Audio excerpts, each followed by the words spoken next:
প্রিয় দর্শক, আসসালামু আলাইকুম। আশা করছি আপনারা সবাই ভালো আছেন। আপনারা দেখতে পাচ্ছেন আপনাদের প্রিয় অনুষ্ঠান সংবাদবার্তা পেজ থেকে আজকের এই লাইভ অনুষ্ঠানটি সরাসরি সম্প্রচারিত হচ্ছে। সাথে আছি আমি জুবায়ের আহমেদ। প্রিয় দর্শক, আজকে আমরা যে বিষয় নিয়ে আপনাদের সামনে হাজির হয়েছি সে বিষয়টি হচ্ছে নারী উদ্যোক্তার চ্যালেঞ্জ। আসলে এই বিষয়টি অত্যন্ত গুরুত্বপূর্ণ। তার আগে আমরা উদ্যোক্তার চ্যালেঞ্জ নিয়ে একটি প্রোগ্রাম করেছিলাম। তার ধারাবাহিকতায় আজকে আমাদের নারী উদ্যোক্তার চ্যালেঞ্জ। তো দর্শক, আমাদের দর্শকের উদ্দেশ্যে বলতে চাই, আপনারা যে যেখান থেকে আমাদের সাথে যুক্ত হবেন এবং পরবর্তীতে যারা যুক্ত হবেন, আপনারা আমাদের কমেন্ট বক্সে কমেন্ট করে জানাবেন। ইনশাআল্লাহ যথাসময় সেটা উত্তর দেওয়ার চেষ্টা করব। আমাদের সংলাপ বার্তা পেজের আমন্ত্রণে আজকে আমাদের সাথে অতিথি হিসেবে যুক্ত আছেন আহ ভাইস চেয়ারম্যান মহিলা কমলগঞ্জ উপজেলা পরিষদের সম্মানিত ভাইস চেয়ারম্যান আহ জনাব বিলকিস বেগম। জি বিলকিস বেগম, আপনাকে স্বাগতম জানাচ্ছি সংবাদ পেজের পক্ষ থেকে। আপনি আপনার শত ব্যস্ততার মধ্যে আজকে আমাদেরকে সময়টুকু দেওয়ার জন্য। ধন্যবাদ। আমি আছি ইনশাল্লাহ। কথা হবে। আসসালামু আলাইকুম। ওয়ালাইকুম সালাম। জি, আমরা দেখতে পাচ্ছি আমাদের সামনে আরো সংযুক্ত আছেন মোহাম্মদ নিয়াজ মুর্শেদ, উদ্যোক্তা সৃষ্টি ও দক্ষতা উন্নয়ন প্রকল্প, বাংলাদেশ বিনিয়োগ উন্নয়ন কর্তৃপক্ষ, প্রধানমন্ত্রী কার্যালয়। জি, জনাব নিয়াজ মুর্শেদ, আপনাকে স্বাগতম জানাচ্ছি সংলাপ বার্তা পেজের পক্ষ থেকে। ধন্যবাদ আপনাকেও স্বাগত জানাচ্ছি। সেই সাথে আজকের এই প্রোগ্রামের যারা অতিথিবৃন্দ আছে সবাইকে আসসালামু আলাইকুম। জি, আমরা দেখতে পাচ্ছি আমাদের সাথে আরো যুক্ত আছেন ফেরদৌস আক্তার লাবণী, নারী উদ্যোক্তা এএসডিপি সিলেট। জি, ফেরদৌস আক্তার লাবণী, আপনাকে স্বাগতম জানাচ্ছি সংলাপ বার্তা পেজের পক্ষ থেকে। জি, আপনাকেও স্বাগতম। আর এই প্রোগ্রামে সবাইকেও আমার সালাম। সালাম আলাইকুম। ওয়ালাইকুম আসসালাম। জি, আসসালামু আলাইকুম। আপনারা সবাই কেমন আছেন? আশা করছি আপনারা সবাই ভালো আছেন। জি, আলহামদুলিল্লাহ ভালো আছি। জি, আমরা দেখতে পাচ্ছি আমাদের স্ক্রিনে যুক্ত আছেন মোহাম্মদ বিলকিস বেগম, ভাইস চেয়ারম্যান মহিলা কমলগঞ্জ উপজেলা পরিষদ, আমার শ্রদ্ধেয়ভাজন ব্যক্তিত্ব। জি, বিলকিস আপু, আমরা আপনার মাধ্যমে শুরু করতে চাই। জি, আপনি কি আমাকে শুনতে পাচ্ছেন? হ্যাঁ। জি, ধন্যবাদ। আহ, জি, জি, আমরা আপনার আমাদের শুরু করব ইনশাআল্লাহ। তো প্রথমেই আমরা যে বিষয় নিয়ে আপনার কাছ থেকে শুরু করতে চাই সেটা হচ্ছে, আজকে যেহেতু আমাদের বিষয় হচ্ছে নারী উদ্যোক্তার চ্যালেঞ্জ। তো সে যে বিষয়টি আপনার মাধ্যমে আমরা জানতে চাই সেটা হচ্ছে, বর্তমান সমাজ ব্যবস্থায় নারী উদ্যোক্তার চ্যালেঞ্জ ও নারীদের অগ্রগতি সম্পর্কে আপনার কাছ থেকে আমরা জানতে চাই। আশা করছি উত্তরটি ধন্যবাদ। বুঝেছেন। জি, আমি শুনতে পেয়েছি। ধন্যবাদ আবারও আমাকে আহ, এই প্রোগ্রামে আমন্ত্রণ জানিয়েছেন এবং এই প্রোগ্রামের সাথে আমি যুক্ত হতে পেরেছি, এজন্য কর্তৃপক্ষ সহ সবাইকে ধন্যবাদ জানাচ্ছি। আমি যে বিষয়টা আমাকে বলা হয়েছে যে বর্তমান সমাজ ব্যবস্থায় নারী উদ্যোক্তার চ্যালেঞ্জ, বাংলাদেশের প্রেক্ষাপটে আমরা যে সমাজ সমাজ ব্যবস্থা আমাদের আছে, সেই সমাজ ব্যবস্থায় আজ থেকে আমরা কয়েক দশক আগের কথা যদি চিন্তা করি, সেখানে নারীদের যে অবস্থান, সেই অবস্থান থেকে আমরা এখন অনেকটা উত্তরণ করেছি। বর্তমানে বাংলাদেশের নারীদের অগ্রগতির জন্য যেই ব্যবস্থাগুলো আছে, মাননীয় প্রধানমন্ত্রী জননেত্রী শেখ হাসিনা নারীদেরকে আহ, শিল্প, বাণিজ্য, অর্থনৈতিক বিভিন্ন ক্ষেত্রে আহ, সংযুক্ত করার জন্য অনেক ধরনের সুযোগ সুবিধা সৃষ্টি করেছেন। সেখানে বাংলাদেশের আগে যেখানে বলা হতো যে নারীরা রান্না বান্না, ঘর সংসার, বাচ্চা মানুষ করবে, সেই জায়গা থেকে আমরা এখন বেরিয়ে এসে আমরা অর্থনৈতিক ভাবে আমাদের অবস্থানকে সুদৃঢ় করার একটা সুযোগ পাচ্ছি। তারপরেও যে কথাটা আমার কাছে বর্তমানে আমার মনে হচ্ছে, আমি পেশায় একজন শিক্ষক। আহ, বাংলাদেশের বাংলাদেশ স্বাধীন হওয়ার পরবর্তী সময়ে যে সমাজ ব্যবস্থা, সেই সমাজ ব্যবস্থায় নারীদেরকে কোনো ধরনের অর্থনৈতিক কর্মকাণ্ডের সাথে জড়িত হওয়ার সুযোগ ছিল না, কিন্তু এখন আমরা আমাদের ঘরে এবং বাইরে আমরা দুটো দিকেই কিন্তু নারীরা কাজ করার সুযোগ পাচ্ছি। সেখানে আমি বলবো যে চ্যালেঞ্জের বিষয়টা, উদ্যোক্তা হওয়ার জন্য একজন নারীর যেটা সবার আগে আমার কাছে মনে হচ্ছে সেটা হচ্ছে তার অর্থনৈতিক ভিত্তি। অর্থনৈতিক ভাবে একজন নারী কিন্তু প্রথমেই বাধার সম্মুখীন হচ্ছে। আর বর্তমানে সমাজের বিভিন্ন শৃঙ্খল থেকে আমরা বেরিয়ে আসলেও আমাদের কিছু প্রতিবন্ধকতা এখানে কাজ করে। এখানে আমরা আমাদের এই অর্থনৈতিক স্বাধীনতা, যেখানে আমার পরিবার থেকে যদি আমার সাপোর্টটা না থাকে, পরিবারের প্রত্যেক সদস্য যদি আমাকে সাপোর্ট না করে, তাহলে কিন্তু আমার পক্ষে কোনো উদ্যোগ নিয়েও সেখানে সফল হওয়া সম্ভব নয়। তো এখানে আমার মনে হয় অর্থনৈতিক স্বাধীনতা যেভাবে দরকার, তারপরে বর্তমানে যে ডিজিটাল বাংলাদেশ, আমাদের মাননীয় প্রধানমন্ত্রী জননেত্রী শেখ হাসিনার ছেলে, সুযোগ্য ছেলে জয়, যে ডিজিটাল বাংলাদেশের প্রবক্তা, তিনি যেভাবে আমাদেরকে ডিজিটালাইজেশন করছে, সেখানে নারীদেরও অনেক ধরনের সুযোগ সৃষ্টি হচ্ছে। আমরা ঘরে বসেও কিন্তু এখন অনেক ধরনের কাজ করার সুযোগ পাচ্ছি। তারপরেও আমাদের অর্থনৈতিক স্বাধীনতা দরকার, এবং পরিবারের প্রত্যেকের যে সাপোর্ট, বিশেষ করে স্বামীর সাপোর্ট যদি না থাকে, এবং বিয়ের আগে পিতা মাতা বা পরিবারের ইয়ে যদি না থাকে, তাহলে কিন্তু সেখানে একজন নারী সফল হতে পারেন না। তো আমি মনে করি এইখানে অর্থনৈতিক স্বাবলম্বী হবে একজন নারী, এবং সবার আগে যেটা দরকার তার হচ্ছে তার আগ্রহ থাকতে হবে, তাকে নিজেকে প্রেজেন্টেশন করা, নিজের একটা কিছু করা। যে স্বামীর পরিচয়, নারীদের তিনটা পরিচয়, প্রথমে তার পিতৃগৃহে পিতার পরিচয়, বিয়ের পরে স্বামীর পরিচয়, এবং সন্তান হওয়ার পরে সন্তানের পরিচয়। সেই তিনটা পরিচয় থেকে বেরিয়ে এসে নিজস্ব একটা পরিচয় তৈরি করার জন্য অবশ্যই নারীদেরকে এখন একটা অগ্রণী ভূমিকা আমরা দেখতে পাচ্ছি। তো আমি এখন যদি আমাকে কেউ জিজ্ঞেস করে আপনি কোথায় থাকেন, আমাকে বলতে হবে আমার স্বামীর গৃহে, অথবা আমাকে বলতে হবে আমার বাপের গৃহে, অথবা বলতে হবে আমার সন্তানের কাছে আমি আছি। সেই জায়গা থেকে আমার নিজস্ব একটা পরিচয় তৈরি করতে হবে। সেই ইচ্ছা আগ্রহ যদি একজন মহিলার থাকে, তাহলে সে যে অবস্থায় থাকুক না কেন, সে কিন্তু একজন উদ্যোক্তা হতে পারবে। তো তার শিখার আগ্রহ থাকতে হবে, তার প্রচুর জানার আগ্রহ থাকতে হবে, এবং সবচেয়ে যেটা দরকার, আমাকে আমার মতো করে দাঁড়াতে হবে, আমার পায়ের নিচের মাটিটা শক্ত হতে হবে। সেইখানেই সে কিন্তু অনেক ধরনের সুযোগ সৃষ্টি করতে পারছে। আর আমার কাছে যেটা মনে হয়, শিক্ষা তো অবশ্যই দরকার। শিক্ষা ছাড়া আমরা কোথাও গিয়ে সেইভাবে ইয়ে করতে পারছি না। তো পরিবার থেকেই যদি সেই শুরুটা আমরা করতে পারি, তাহলে কিন্তু একজন নারী তার অবস্থান থেকে ইয়ে করতে পারে। আমি যদি ছোট্ট করে বলি, আমার কথাই যদি বলি, আমার বিয়ে হয় ক্লাস 10-এ থাকতে। তো আমার পরিবার কিন্তু আমাকে যথেষ্ট সাপোর্ট করেছে। আমি ক্লাস 10 এর একটা মেয়ে, স্বামীর সংসারে এসে স্বামীর উৎসাহে, নিজের আগ্রহে আমি কিন্তু এসএসসি, এইচএসসি, বিএসসি পাশ করার পরে ছোট একটা চাকরিতে ঢুকেছি। যদিও ছোট বলছি, চাকরিটা কিন্তু অনেক ইয়া। সেটা আমি শিক্ষকতায় ঢুকি বিএসসি পাশ করার পরে। পরবর্তীতে আমি বিভিন্ন সামাজিক কাজকর্ম করি, এবং ছোটখাটো টুকটাক নারীদেরকে উৎসাহ দেই। আমার হাত দিয়ে আমার অনেক স্টুডেন্ট কিন্তু বর্তমানে উদ্যোক্তা হিসেবে কাজ করছে। তারা অনলাইনে কাজ করছে, এবং আমাকে মাঝে মাঝে তারা পরামর্শ চায়, এবং মাঝে মাঝে বলে যে ম্যাডাম, আপনার উৎসাহ, আপনার কথাবার্তা, আপনার সাহসিকতা আমাদেরকে অনুপ্রাণিত করে। তো আমরা যে যেখানে থাকি, যে অবস্থায় থাকি, নারীদের কিন্তু এখন এই চ্যালেঞ্জ গুলা গ্রহণ করার মতো ক্ষমতা তৈরি হয়েছে। এটাই কিন্তু আমি মনে করি বর্তমানে অনেক বড় পাওয়া আমাদের জন্য।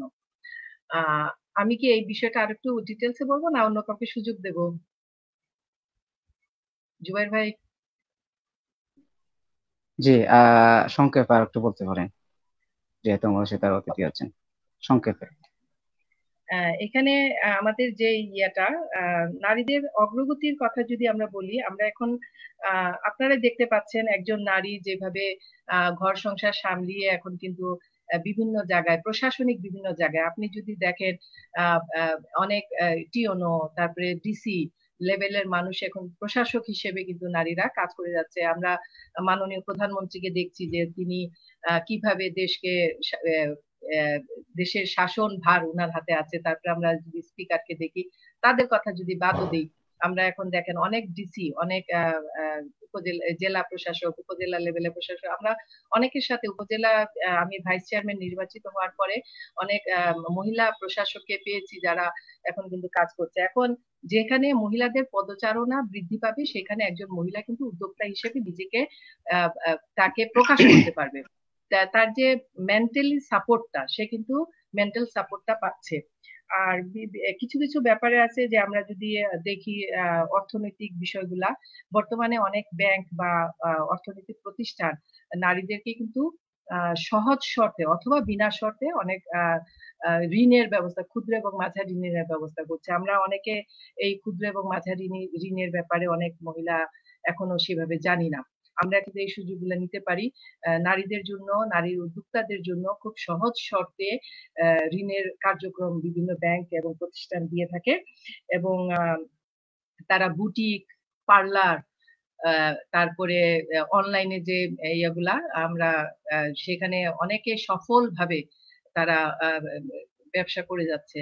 আমি আমার কমলগঞ্জের প্রেক্ষাপটে যদি বলি, এখানে মণিপুরি অধ্যুষিত এলাকা, আপনারা জানেন মণিপুরি তাঁতের যে বিকাশটা এটা কিন্তু নারীরাই ধরে রেখেছে। আমি আমি আপনারা যদি কখনো সুযোগ পান, আমি আপনাদেরকে দাওয়াত দিচ্ছি, কমলগঞ্জে আসবেন। প্রত্যেক ঘরে ঘরে মণিপুরি, প্রত্যেক ঘরে ঘরে কিন্তু নারীরা তাঁত বুনে তার পরিবারকে, তার সমাজকে কিন্তু অনেকটা সাপোর্ট করে যাচ্ছে। অনেকে আছে আমার দেখা যে সে তাঁত বুনে তার সন্তানকে লেখাপড়া করাচ্ছে, তার বাড়িঘরের স্বামীকে সহযোগিতা করছে। এটাও কিন্তু নারী উদ্যোক্তাদের একটা, আমি বলতে পারি, সফল একটা দৃষ্টান্ত। আমরা এখান থেকেও কিন্তু অনেক কিছু নিতে পারি। সংক্ষেপে কি আমি কন্টিনিউ করব? যদি কারো ইয়ে থাকে বলতে পারেন। জি না, আপনার মতন জি বলেন সমস্যা নেই, আমরা বলেন সব বলেন বলেন বলতে পারেন আচ্ছা। আর বলতে পারেন। যেটা হয় সেটা হচ্ছে অনেক সময় অন্যান্য যে ক্ষুদ্র মাঝারি উদ্যোক্তা থেকে আমরা কিন্তু এখন অনেক বড় শিল্প উদ্যোক্তা হিসেবেও কাজ করার সুযোগ পাচ্ছি। একটা জিনিস আমি একটা ইয়েতে পড়েছিলাম যে একজন পুলিশ কর্মকর্তা তিনি যখন রিটায়ারমেন্ট করেন তখন তার সন্তান কিন্তু সেখানে যেতে পারে না, বা একজন চাকরিজীবী, একজন শিক্ষক, তিনি যতদিন যতটুকু উপরে উঠেন, মানে যতটুকু সে বড় হয় সেটা কিন্তু তার জীবদ্দশা পর্যন্ত শেষ। কিন্তু একজন নারী উদ্যোক্তা সে যদি সফল হতে পারে, তার পরিবার কিন্তু তিনি যেটুকু নিয়ে যান সেখান থেকে কিন্তু তার পরিবার সেখানে বাকিটুকু আগায় নেওয়ার জন্য যথেষ্ট। অর্থাৎ একটা ব্যবসা প্রতিষ্ঠান একজন মানুষ, একজন পরিবার, একটা পরিবারের জন্য অনেক প্রয়োজন বর্তমানে বাংলাদেশের প্রেক্ষাপটে। এবং এই করোনাকালীন সময়ে আমরা দেখেছি অনেক ছোট ছোট ব্যবসা প্রতিষ্ঠান কিন্তু এখন অনেকটা ক্ষতি বা ধ্বংসের সম্মুখীন হচ্ছে।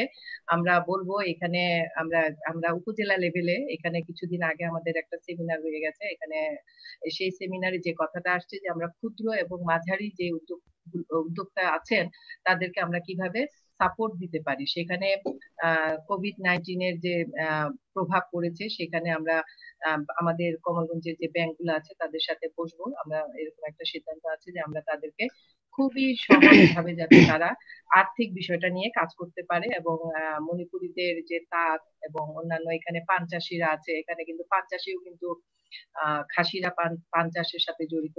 তারা এখানে মহিলারাই কিন্তু এখানে এই পান চাষটাকে টিকিয়ে রেখেছে। তো এইভাবে ছোট ছোট জায়গা থেকে, তারপরে এই যে বেতের কাজ করা, ডালা, কুলা, পাটি, বিভিন্ন বেতের যে শিল্প, সেই শিল্পগুলা কিন্তু কমলগঞ্জে অনেকে এখানে এগুলার উপরেও তারা তাদের জীবিকা নির্বাহ করছে। তো এখানে এগুলাকে যদি আমরা একটা প্রাতিষ্ঠানিক ভাবে রূপ দিতে পারি তাহলে আমার মনে হয় এই জায়গাগুলাতে আরো মহিলারা অনেক বেশি সফল হবে এবং সুন্দরভাবে তারা কাজ করে যেতে পারবে। আজকে আরেকটা বিষয়, মহিলা বিষয়ক কর্মকর্তাদের, মহিলা বিষয়ক অফিসের এখানে একটা কার্যক্রম আছে, আয় বর্ধক একটা কার্যক্রম, সেটা হচ্ছে সেলাই এবং বিউটিফিকেশন শেখানো হয় সরকারি ব্যবস্থাপনায়। আমি এখানে দেখেছি অনেক মা, অনেক মহিলা যারা স্বামী পরিত্যক্ত বা বাবার পরিবারে ঠিক মতো হয়তো কাজ করতে পারছে না, তারা এখানে আগ্রহী হচ্ছে। আমি তাদেরকে জিজ্ঞেস করলাম যে তোমরা যে এখানে প্রশিক্ষণ নিতে আসছো, তোমরা কি করবা? এই প্রশিক্ষণ কি শুধুমাত্র সরকারিভাবে যে অনারিয়াম দেওয়া হবে সেই অনারিয়ামটা নিয়েই তোমরা কি চলে যাবা, নাকি তোমাদের পরবর্তীতে কোনো ভবিষ্যৎ চিন্তা ভাবনা আছে? তখন তারা বলতেছে যে ম্যাডাম, এখান থেকে আমরা এই কাজটা শিখে আমরা নিজেরাই আমার পরিবারকে যাতে কিছু একটা করে করতে পারি, এবং তারা 2-3 জন মিলে কিন্তু একটা ব্যবসা প্রতিষ্ঠান খোলার টার্গেট নিয়ে তারা এখানে প্রশিক্ষণ নিতে আসছে। এটাও কিন্তু একটা অনেকটা পজিটিভ দিক। তো আমি নিশ্চয়ই আবার কথা বলবো অন্যদের কথা শুনে। ধন্যবাদ। আসসালামু আলাইকুম।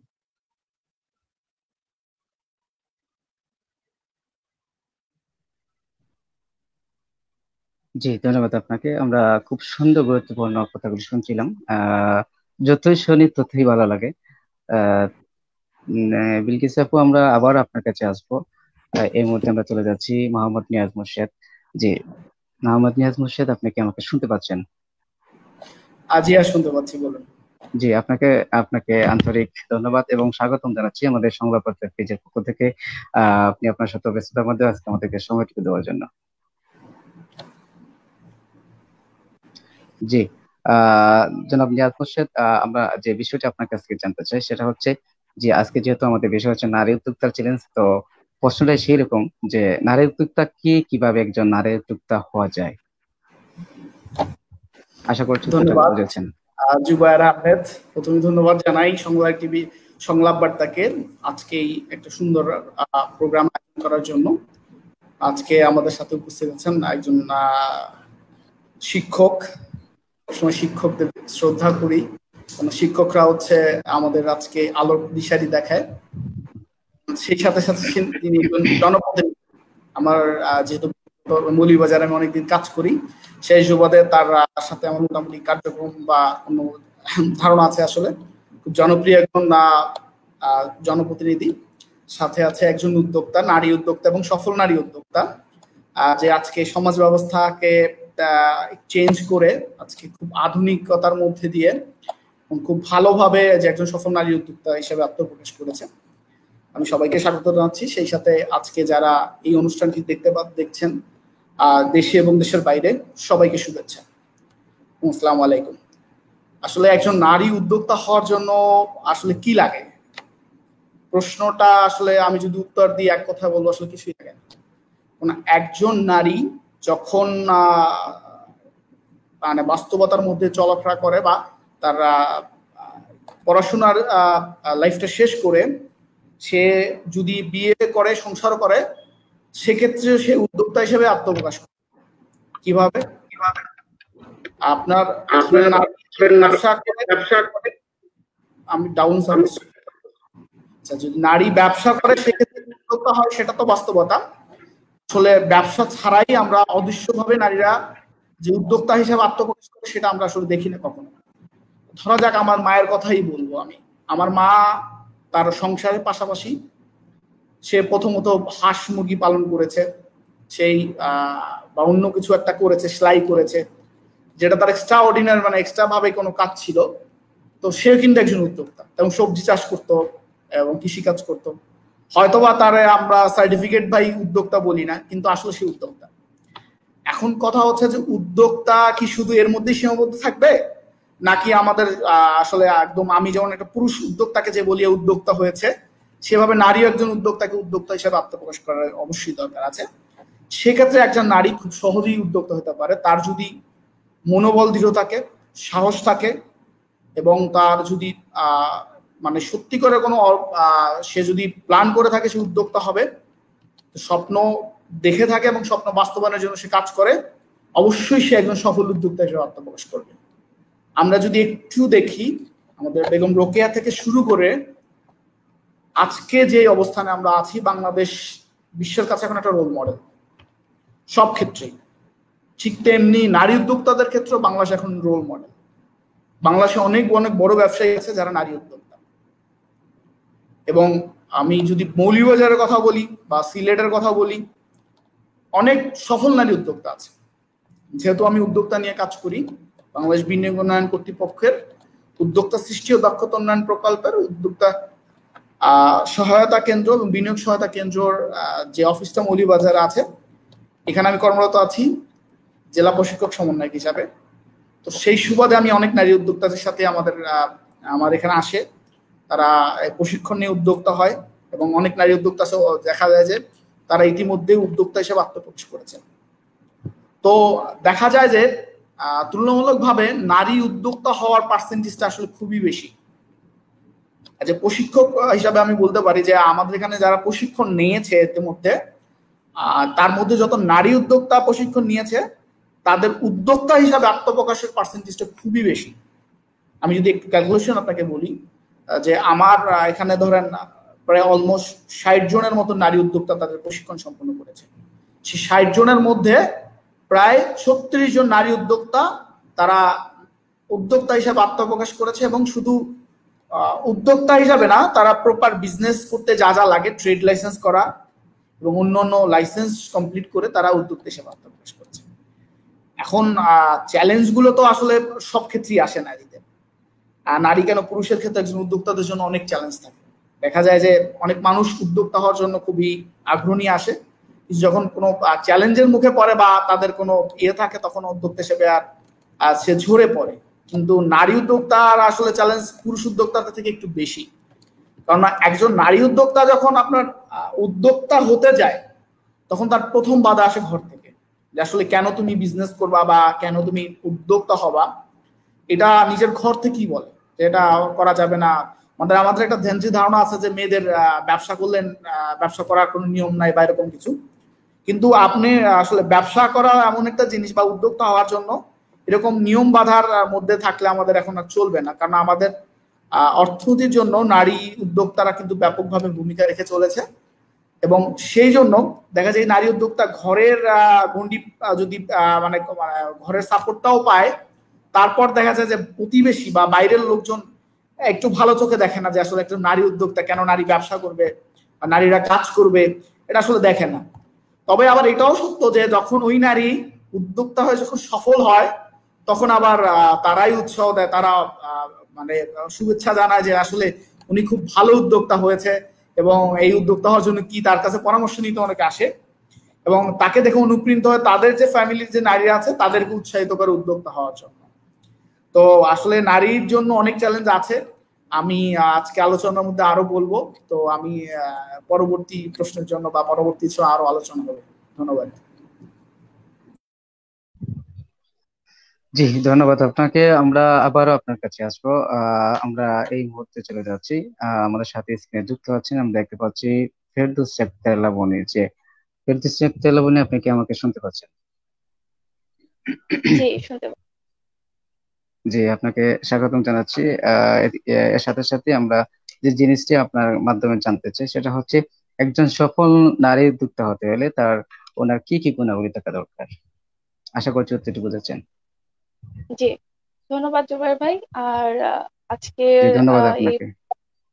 যে আমাদের প্রধান অতিথি আছেন মোসাম্মতুল ইসলাম ম্যাম, ওনাকেও সালাম আলাইকুম, এবং আমাদের নিয়াজ মুর্শেদ ভাই যিনি আমাদের মৌলভীবাজার কোঅর্ডিনেটর, তো ওনাকেও স্বাগতম জানাই এই প্রোগ্রামে।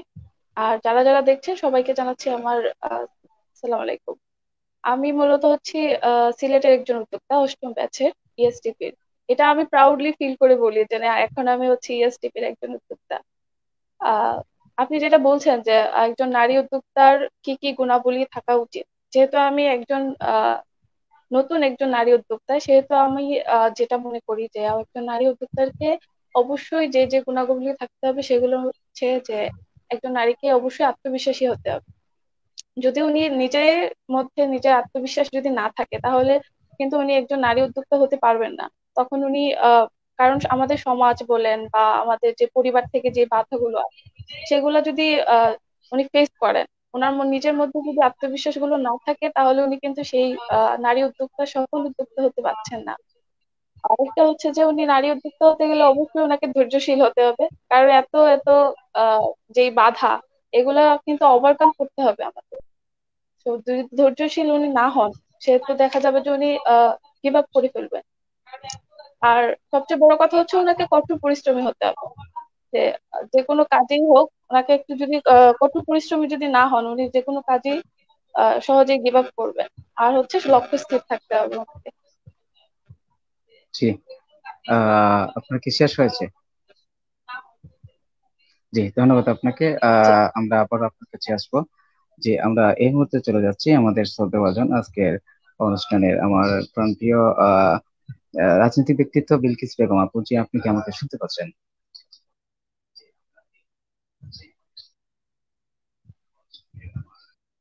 জি, বিলকিস আপু, আপনি কি আমাকে শুনতে পাচ্ছেন?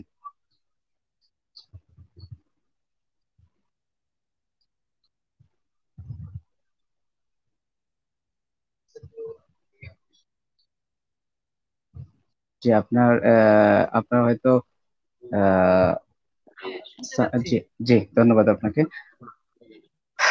আপনার মাধ্যমে আমরা যে বিষয়টি জানতে চাই সেটা হচ্ছে বাংলাদেশের ব্যবসা বাণিজ্য ক্ষেত্রগুলোর মধ্যে কোনগুলো নারীদের জন্য বেশি সহায়ক ও নারীবন্ধ হতে পারে?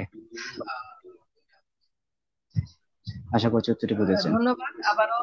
হ্যাঁ, ধন্যবাদ আবারও আমাকে সময় দিলেন, এবং যারা শুনছেন ধৈর্য ধরে সবাইকে আবারও ধন্যবাদ জানাচ্ছি।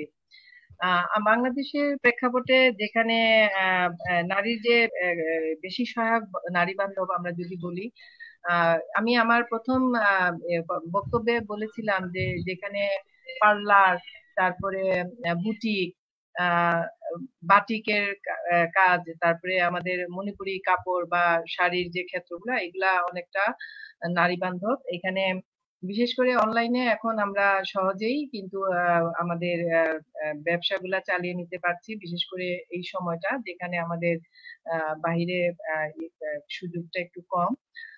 আমার অনেক কলিগ কলিগ বা সহযোদ্ধা বলতে পারেন, আমার অনেক শিক্ষক আমি দেখেছি তারা বর্তমানে এই সময়টাতে যেহেতু এখন এই সময়টা তারা একটু ফ্রি সময় পাচ্ছেন, তো অনেকেই কিছু কিছু ব্যবসার সাথে জড়িত হয়ে যাচ্ছেন। সেটা হচ্ছে যে অনলাইনে তারা সহজেই, যেমন এখানে আমাদের এলাকার চা পাতা নিয়ে অনেকে কাজ করছেন। তারপরে আমাদের এখানে মধু চাষী আছে, তারা এইসব বিষয়গুলা তারা খুব সহজে নারীরা নিতে পারে। আরেকটা বিষয় যেখানে লাবণী আপা যে কথাটা বললেন, যে একজন নারীর আসলে তাকেই বুঝতে হবে সে কি করতে চায়, অর্থাৎ তার আগ্রহের বিষয়বস্তুটা কি। ধরেন আমি একটা ব্যবসার চিন্তা করলাম, কিন্তু সেই ব্যবসার প্রতি যদি আমার ভালোবাসাটুকু না থাকে, আমার আগ্রহ যদি না থাকে, তাহলে এটাকে আমি বেশি দূর নিতে পারবো না। আমাকে শূন্য থেকে শুরু করতে হবে। শূন্য থেকে যখন আমি কাজগুলা করার চিন্তা করব, আমাকে আমাকে আমার ভালোবাসার জায়গাটাকে আগে চিহ্নিত করতে হবে। মনে করেন আমি এখানে একটু আ আমার আসলে বুঝতেই পারছেন আমার ভালোবাসার জায়গাটা আমার মণিপুরি শাড়ি নিয়ে। তো এই শাড়ি নিয়ে যদি কেউ কাজ করতে চায়, তাহলে সে এই শাড়ির আ আ তাঁত বুনন, কিভাবে এই শাড়ির ডিজাইন, কিভাবে এই শাড়িটাকে আরো মানুষের কাছে আকর্ষণীয় করা যায়, শাড়ির মান, গুণগত মান, সুতার মান, এগুলা নিয়ে সে কাজ করবে এবং তার পরিধিটাকে সে আরো বৃদ্ধি করতে পারবে। আরেকটা বিষয় সেটা খেয়াল করতে হবে, সেটা হচ্ছে ক্রেতার চাহিদা। ক্রেতা কি চাচ্ছে? বা আমি যে প্রোডাক্টটা নিয়ে কাজ করব, সেই প্রোডাক্টটার আউটপুটটা কি? এখানে যদি আমি সেটা চিন্তা না করি, আমাকে আরেকটা জিনিস চিন্তা করতে হবে, সহজলভ্যতা। আমি একটা ডিজাইন দিলাম, দেখা গেল এটা পরবর্তীতে হয়তো আমি এটাকে সাপ্লাই দিতে গিয়ে আমার হচ্ছে না। তখন আমাকে জিনিসটাকে সহজলভ্যতার বিষয়টাও মাথায় রাখতে হবে। যখন আপনি একটা ব্যবসার বা যেকোনো, আমি মনে করি নারীরা এখন কোনো কিছুতেই পিছিয়ে নেই। তার আন্তরিকতা, তার ইচ্ছা, তার যদি একটা কিছু করার আগ্রহ থাকে, তাহলে সে কিন্তু আ আ সফল হতে পারবে। ওই যে কথায় বলে না, যেখানে আমি হোঁচট খাবো, হোঁচট খেয়ে পিছিয়ে গেলাম সেটা বড় কথা না। আমাকে উঠে দাঁড়াতে হবে। আমাকে উঠে দাঁড়িয়ে আবার স্রোতের সাথে সাথে আমাকে হাঁটতে হবে। তখনই আপনি গন্তব্যে পৌঁছবেন। আ আমি ১ম এ চিন্তা করব, আমি যেটা ভালোবাসি, আমি যেটা করতে চাই আমার পরিবারের জন্য, আমার পরিজনকে নিয়ে সেটা নিয়ে আলোচনা করব। তখন কি হবে? আমার পরিজনরা জানবে যে আমি এই ক্ষেত্রটা নিয়ে কাজ করতে চাই। আমার এইখানে কাজ করার সুযোগ, আমি আমার তাদের কাছ থেকেও আমি কিছু পরামর্শ বা তাদের কিছু আ আ উৎসাহের ব্যাপার আছে। তারা যখন আমাকে সাপোর্ট করবে, উৎসাহ দিবে, তখন কিন্তু আমি বাহিরে বহিরাঙ্গনে আমার ক্ষেত্রটাকে বিস্তার করতে পারব। এখন পরিবারের আলোচনার পরে আপনাকে দেখতে হবে আপনার এ ও আপনার টার্গেট ফিল আপ করতে হবে। আমি যদি ১ম এই অনেক বড় চিন্তা করি, তাহলে কিন্তু আমার লক্ষ্যে আমি পৌঁছাতে পারব না। আমার টার্গেটটা ১ম এ খুব ছোট করে আমাকে চিন্তা করতে হবে। আমার এক ছাত্রী আছে, সে গামছা গহনা তৈরি করে। আপনারা হয়তো জানেন, মৌলভীবাজারের মেয়ে মধুমিতা, আ চিনলেও চিনতে পারেন অনেকে। সে আমার ছাত্রী। তার কাজগুলো আমি দেখি, আমার ভালো লাগে। আরেকটা মেয়ে আছে সুচি। সেও দেখলাম যে আ ন্যা বেবি ওয়্যার, অর্থাৎ ছোটদের কাপড়-চোপড় নিয়ে ভালোই কাজ করছে। সে আমাকে মাঝে, মাঝে জিজ্ঞেস করে, "ম্যাডাম এই, ম্যাডাম ওই।" তো আমার মনে হয় অ্যা একটা বা নির্দিষ্ট গণ্ডির মধ্যে নারীদেরকে আমরা এখন চিন্তা না করে নারীদেরকেই আ সুযোগ দিতে হবে যে সে কি করতে চায়, কোন ক্ষেত্রটাকে সে বাছতে চায়। তাহলেই কিন্তু সে তার ভালোবাসা, তার আগ্রহ, তার আকাঙ্ক্ষা, তার চেষ্টা, তবেই কিন্তু সে তার যে টার্গেট সেই টার্গেটে সে এগিয়ে যেতে পারবে। একটা কথা বলতে হয় লাবণী তুলির কথার প্রেক্ষিতে এবং আমার নিয়াজ মোর্শেদ ভাই যে কথাটা বললেন, আপনি যখন কাজ শুরু করবেন হোঁচট খাবেন, ব্যর্থ হবেন, সমাজের চোখ রাঙানি আসবে, সমাজের চোখ রাঙানিকে কিন্তু আপনি ভয় পেলে চলবে না। আরেকটা কথা হচ্ছে যে আপনি খুবই আমাদের নারীদের জন্য প্লেইং ফিল্ডটা কিন্তু সমান না। একজন পুরুষের জন্য যে প্লেইং ফিল্ড থাকে, নারীদের প্লেইং ফিল্ডটা কিন্তু একটু উঁচু নিচু আছে। তো সেইখানে আমাদেরকে খুবই কৌশলে আমাদেরকে কাজ করে যেতে হবে। আমি শ্রদ্ধা জানাই, আপনারা দুইজন এখানে আমার ভাইয়েরা আছেন, আপনাদের প্রতি শ্রদ্ধা জানিয়েই বলছি, এখনো আমাদের সমাজ নারীদের স্বাধীনতায় কোনো কোনো ক্ষেত্রে তারা কিন্তু সেভাবে দিতে চায় না। আপনাদের প্রতি সম্মান রেখে আমি আবার যারা শুনছেন সব ভাইদের প্রতি সম্মান রেখে আমি বলতে চাই, আপনারা নারীদেরকে একটা লেভেল পর্যন্ত হয়তো দেখতে চান, তারপরে যখন আপনি দেখবেন আপনার সমান সুযোগ নিয়ে একজন পুরুষ এবং একজন নারী যখন এগিয়ে যায়, নারীটাকে যে পরিমাণ ফেস করতে হয় পুরুষকে কিন্তু সেই পরিমাণ ফেস করতে হয় না। এটা নিশ্চয়ই আমার সাথে আপনারা একমত হবেন যে আপনি ধরেন আপনার একটা প্রয়োজনে আপনি 5 জনের সাথে আপনাকে কথা বলতে হচ্ছে, ওই 5 জন কিন্তু সমান মানসিকতার হয় না। সেই 5 জনের মধ্যে কেউ যদি আপনাকে নেগেটিভলি ইউজ করে, নেগেটিভলি আপনার সাথে আচরণ করে, আপনাকে কিন্তু সেটাকে ওভারকাম করতে হবে, আপনাকে সেটাকে মেনে নিতে হবে যে এটাকে আমার চ্যালেঞ্জ হিসেবে আমাকে নিতে হবে, তবেই কিন্তু একজন নারী উদ্যোক্তা তার ইয়েতে সফল হবে, আমি সেটা মনে করি। আর আবারও যদি সুযোগ পাই নিশ্চয়ই কথা হবে। আমি কথা শুনছি নিয়াজ ভাই এবং লাবণী তুলি, তারা একজন সফল আর একজন খুবই জনপ্রিয় একজন মানুষ। আমি নিয়াজ মোর্শেদ ভাইয়ের কথা শুনেছি এর আগে, তাদের কথা শুনছি, আর আপনার কথাও নিশ্চয়ই শুনবো। ধন্যবাদ। জি, ধন্যবাদ আপনাকে। আমরা ইনশাল্লাহ আবার আপনার কাছে আসবো। এই মুহূর্তে আমরা চলে যাচ্ছি, আমাদের সাথে যুক্ত আছেন নিয়াজ মুর্শেদ। জি, জনাব নিয়াজ মুর্শেদ ভাই, আপনাকে আছেন আমাদের সাথে? জি আছি, বলুন। আচ্ছা আচ্ছা। জি ভাই, আপনার মাধ্যমে যে জিনিসটা আমরা জানতে চাই সেটা হচ্ছে একজন সফল নারী উদ্যোক্তা হওয়ার জন্য তার বৈশিষ্ট্য সমূহ কি থাকতে পারে? জি, সরি বুঝি না। নারী উদ্যোক্তা বৈশিষ্ট্য সমূহ আমরা জানতে চাই আপনার মাধ্যমে। জি জি নারী জি। উদ্যোক্তার আপনি ফার্স্ট, আমি নারী আর পুরুষকে যদি আলাদা করতে যাই, এইটাই হচ্ছে আমাদের সবচেয়ে দুরবস্থা। আমরা নারীকে কখনো আলাদা, নারীর মর্যাদা আমাদের কাছে সবচেয়ে বেশি, এটা আমাদের মানতে হবে। আমাদের সমাজ ব্যবস্থা এখনো কিছু লোক আছে যারা আর চোখে দেখে, কিন্তু আপনি যদি একটু পর্যালোচনা করেন, একটু দেখেন, তাকায় দেখেন। আমি শুধু আমার এক্সপিরিয়েন্সটা বলি। আমি মৌলভীবাজারে উদ্যোক্তা সৃষ্টি নিয়ে কাজ করছি, উদ্যোক্তাদের নিয়ে কাজ করছি। আজকে আমার উদ্যোক্তারা সফল, তারা আজকে প্রশিক্ষণ নিয়ে এবং ইএসডিবির মাধ্যমে তারা আজকে সফল। এই সফলতার পিছনে যদি আমি একটু ধরতে যাই, আমার অবদানের চেয়ে সবচেয়ে বেশি অবদান ছিল আমার এখানে মৌলভীবাজার জেলার মাননীয় সাবেক জেলা প্রশাসক বেগম নাজিয়া শিরিন এবং আরেকজন মহিলা বর্তমানে আমাদের ডিসি রেভিনিউ মল্লিকা দে।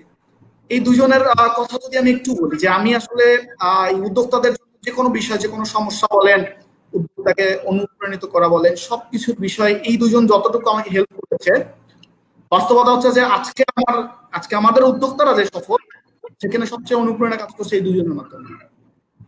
এবং আমি আমার নারী উদ্যোক্তাদের যদি বলি যে তাদের আসলে কি কি বৈশিষ্ট্য থাকা দরকার, আসলে একজন সফল উদ্যোক্তার মধ্যে যতগুলো বৈশিষ্ট্য থাকা দরকার সেগুলো নারীর মধ্যে আছে।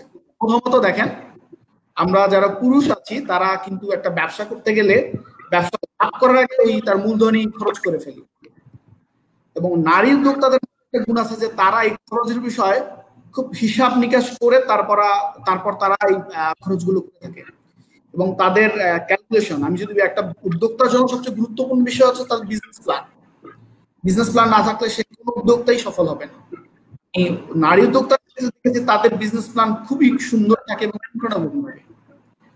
কোন খাতে কি খরচ করবে, কোথা থেকে আয় হবে, কি তাকে ব্যালেন্স করবে, সবগুলো এভরিথিং বা হচ্ছে সবগুলো নারীদের থেকে আগানো।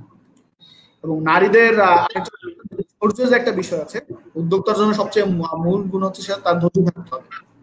এবং ওই যে আপা যে বলেছিল যে যে একাগ্রতা, মানে যে জিনিসটা ভালো লাগে, আমি একজন উদ্যোক্তাকে যদি আমাকে বলা হয় যে আপনি আসলে আমি উদ্যোক্তা হব, আমি আসলে কোন সেক্টরটা নিয়ে কাজ করবো, এই পরামর্শ যদি আমাকে চায়, আমি এক কথা বলবো যে আপনার কোন কাজটা করতে ভালো লাগে। কারণ আপনি ধরা যাক আজকে লাবণী আছে, লাবণী বুটিক্স নিয়ে বা কাপড় নিয়ে কাজ করে, এখন লাবণী খুব সফল, এইটা দেখে যদি নারী উদ্যোক্তা বলে যে আমি সেই সেম জিনিসটা নিয়ে কাজ করবো, তখন কিন্তু উনি সফল হবে এমন কোনো গ্যারান্টি নাই।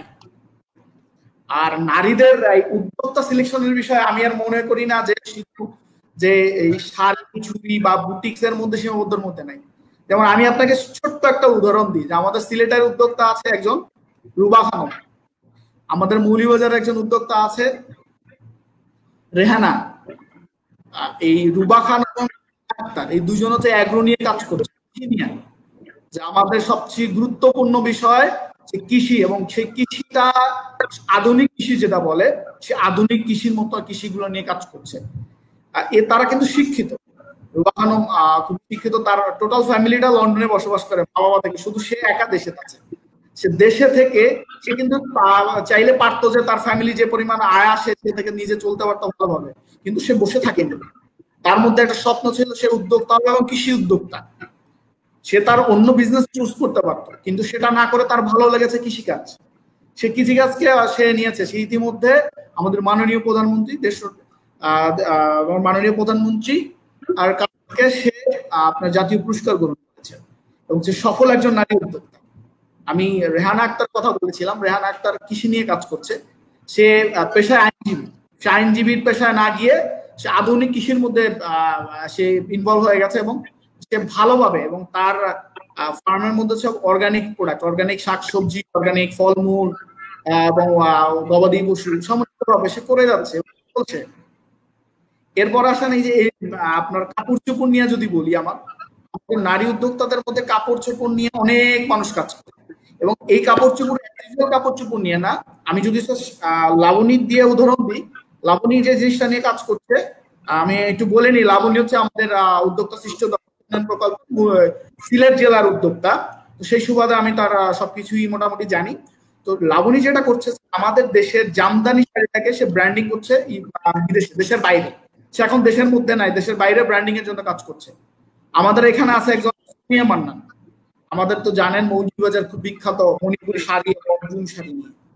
সে মণিপুরি জুন শাড়ি আধুনিকতা নিয়ে আসছে। সে হচ্ছে ডিজাইন কাস্টমাইজ করে, এবং সে জাস্ট খুব ভালো মানের ভালো প্রোডাক্ট দেওয়ার জন্য সে এটা নিয়ে কাজ করছে। তারপরে একজন আছে হচ্ছে আপনার গয়না বানায়, হাতে তৈরি গয়না, গয়না, মানে ওরা হচ্ছে এত বেশি অর্ডার পায় যে ওরা আসলে সময় পায় না। এবং এই সুবাদে দেখা যায় এই যে গয়না শাড়ি বলেন, এখানে কিন্তু অনেক মহিলাগুলোর কর্মসংস্থান দিতে পারছে ওরা। এবং একজন আছে, ধরেন আমার একজন আছে হচ্ছে আচার বানাইতে পারে খুব ভালো, ওর আচারের ব্র্যান্ড কাসুন্দি। ওর হাজবেন্ড আমি এক্ষেত্রে আমি তার হাজবেন্ডকে ধন্যবাদ জানাবো, বা ঘরের মানুষগুলোকে ধন্যবাদ জানাবো, তারা খুব সাপোর্ট দেয় যে সে হাজবেন্ড তাকে এবং তার ব্র্যান্ড করে দিয়েছে কাসুন্দি, এবং কাসুন্দি ব্র্যান্ড এত ভালো যে ওই আচারগুলো খুবই মানে টেস্টি থাকে। এরকম আচার নিয়ে আমাদের অনেক উদ্যোক্তা কাজ করছে। এবং এই আচারের মধ্যে আমি দোকানে গেলে, আমাদের সিলেটের মানুষ যখন ঘুরতে আসে বা সিলেট মৌলভীবাজার, তখন কিন্তু আচার কিনতে আসে, যে আচারের কোয়ালিটি আর ওদের আচারের কোয়ালিটি আগে থাকে। আর আমার আছে যে কি বলবো, যে কেক পেস্ট্রি, একজন আছে দেখা যায় একজন মহিলা আছে যে হাজবেন্ড ট্যুরিজম নিয়ে ব্যবসা করে, কিন্তু ওই হাজবেন্ড আর ওয়াইফ দুজনই আসছে আমার কাছে উদ্যোক্তা হওয়ার জন্য, যে উদ্যোক্তা প্রশিক্ষণ নিবো আমরা। এবং তারা প্রশিক্ষণ নিয়ে, হাজবেন্ড তো ট্যুরিজম নিয়ে কাজ করছি, ওয়াইফ ঘরে বসে সে নিয়ে কাজ করছে, মানে 2-3টা মেশিন দিয়ে শুরু করেছে, বা তাদের স্বপ্ন একটা সময় বড় ইন্ডাস্ট্রি করবে, এবং আমি বিশ্বাস করি এবং তারা ইন্ডাস্ট্রি করতে পারবে। এরকম যদি আমি উদাহরণ দিতে যাই, যে আসলে বৈশিষ্ট্যর ক্ষেত্রে আপনার এই যে ফার্স্ট সিলেকশন যে বিষয়টা আছে, আপনার উদ্যোক্তার যে কোন সেক্টরটা নিয়ে কাজ করবে, এইটা শুধু নিজের স্বাধীনতার উপরে, মানে একদম ছেড়ের উপরে, যে আমার শখ লাগে এই কাজটা করতে, ভাল লাগে, শুধু ওইভাবে যদি যে তার উদ্যোক্তা করে, তাহলে আমি মনে করি না যে সে কোনোভাবেই তাকে আটকে রাখা সম্ভব না। কারণ সে কখনো কাজে ক্লান্তি হবে না, কারণ সেই কাজটা করতে পছন্দ করে। এটা হচ্ছে তার অন্যতম একটা বৈশিষ্ট্য। তারপর হচ্ছে দেখুন, মানুষ কিন্তু অনেক কথা বলবে এবং আপনার যে আপনি খুব প্রফিট দেখবেন এটাও বাস্তবতা না। আপনি যদি উদ্যোক্তা, সফল উদ্যোক্তাদের যদি লাইফ হিস্ট্রি শুনতে চান, মানে ছোট থেকে শুরু করেছে কিন্তু প্রথমে অনেক স্ট্রাগল ছিল, 2-3 বছরের কোনো প্রফিটই দেখে নাই, খালি লস দিতেছে। লস হয়েছে এই জন্য যে আমার করতে হবে, এটা আমি ছেড়ে যাবো, এটা কোনো মানে না। আপনাকে লিখে থাকতে হবে, আপনাকে ব্যবসাটা ভালো করে বুঝতে হবে, সেই অনুযায়ী আপনাকে কাজ করতে হবে। এবং এই যে পারদর্শিক যে অবস্থান যেটা বলে, এটা তো সব সময়ের জন্য। আমি যদি আমার এই এরাপার কথা বলি, বিলকিস, সে একজন শিক্ষক ছিলেন, কিন্তু শিক্ষক থেকে আজকে যখন সে জনপ্রতিনিধির জন্য ভোটে দাঁড়াইছে, হয়তো তার অনেক বাধা আসছে, কেন সে তো শিক্ষক, কেন সে আবার রাজনীতি করবে, রাজনীতি দরকার আছে নি, ঘরে কেন যাবে। এবং আপনি দেখেন আজকে সে জনপ্রতিনিধি হয়েছে কিন্তু জনগণের ভোটে। জনগণের যদি ভালো না বাসত, সে কিন্তু জনপ্রতিনিধি হতে পারত না।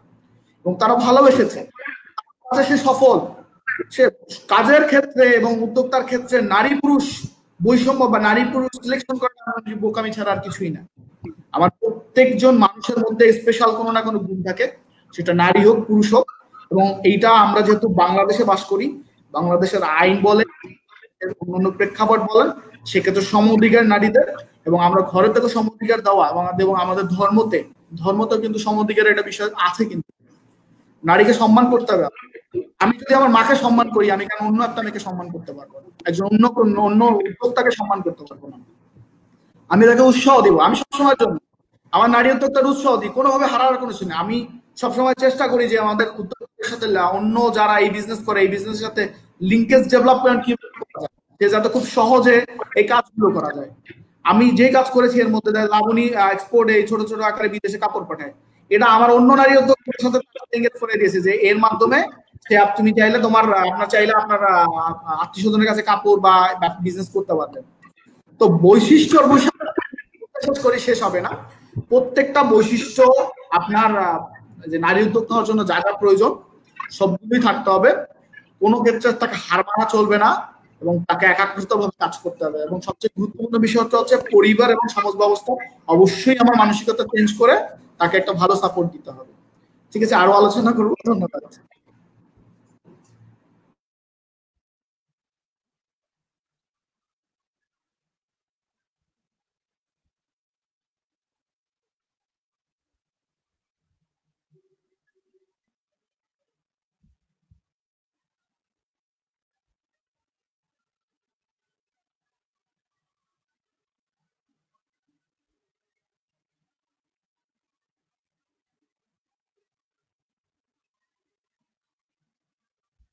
আমার মনে হয় আসলে আসছে।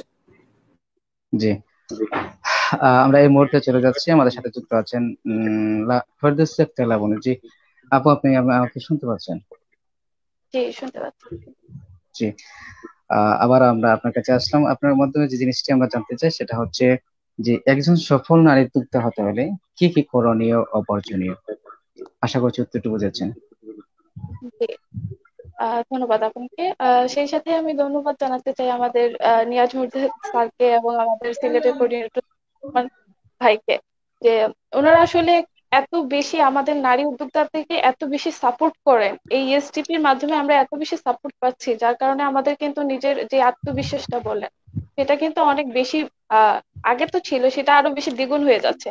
সেজন্য আমি বলবো যে ইউএসটিপি হচ্ছে বেস্ট জায়গা, যেখানে নারী উদ্যোক্তারা অ্যাকচুয়ালি অনেক বেশি শিখতে পারবে, আরো নতুন নতুন জিনিস, বা যে সাপোর্টটা বলেন যেটা আমাদের অ্যাকচুয়ালি বেশি প্রয়োজন, সেটা কিন্তু আমরা এই ইউএসটিপির মাধ্যমে পাচ্ছি। আবার ইউএসটিপি আরো অনেক উদ্যোক্তা ভাইয়েরা আছেন যারা অ্যাকচুয়ালি চাচ্ছেন যে আমরা আসলে এগিয়ে যাই, নারীরা এগিয়ে যাক, নারী উদ্যোক্তাদের আরো সামনে আরো নতুন পথ তৈরি করে দিচ্ছেন তারা। তো আমি অ্যাকচুয়ালি ওনাদের কাছে অনেক কৃতজ্ঞ।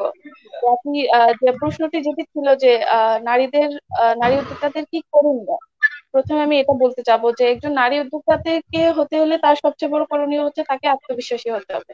সেটা একেবারে মাস্ট, যে আপনাকে সবকিছু ছেড়ে আপনার নিজের আত্মবিশ্বাসটাকে ধরে রাখতে হবে।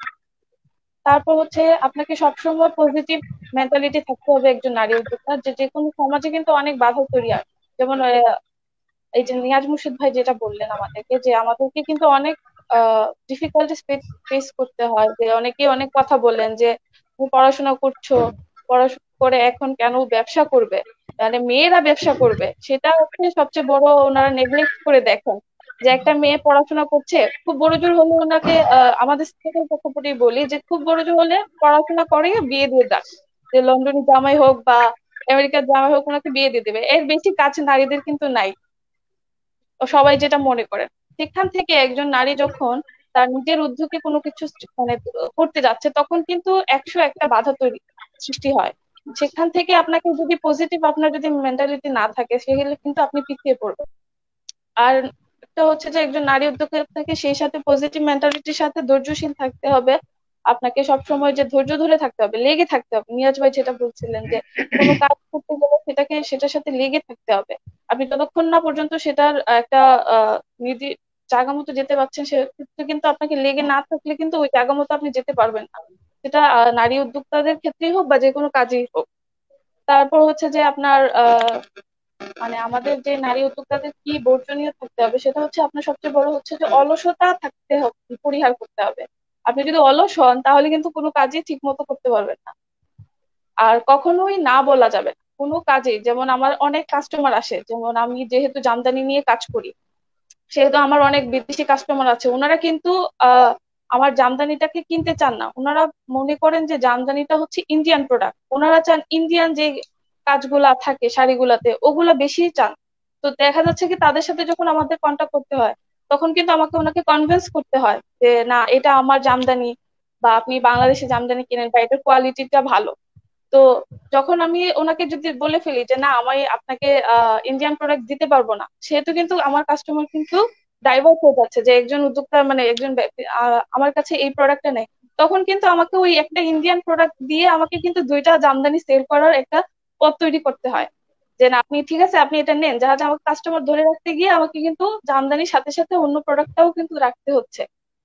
তারপর হচ্ছে যেটা যে সময়ের অপচয়। আমরা অনেকেই দেখি যে যে কি করব, কখন করব, এই জিনিসগুলা যে কিভাবে শুরু করব, এই জিনিসগুলা নিয়ে কিন্তু অনেক মাথা ব্যথা শুরু হয়ে যায়।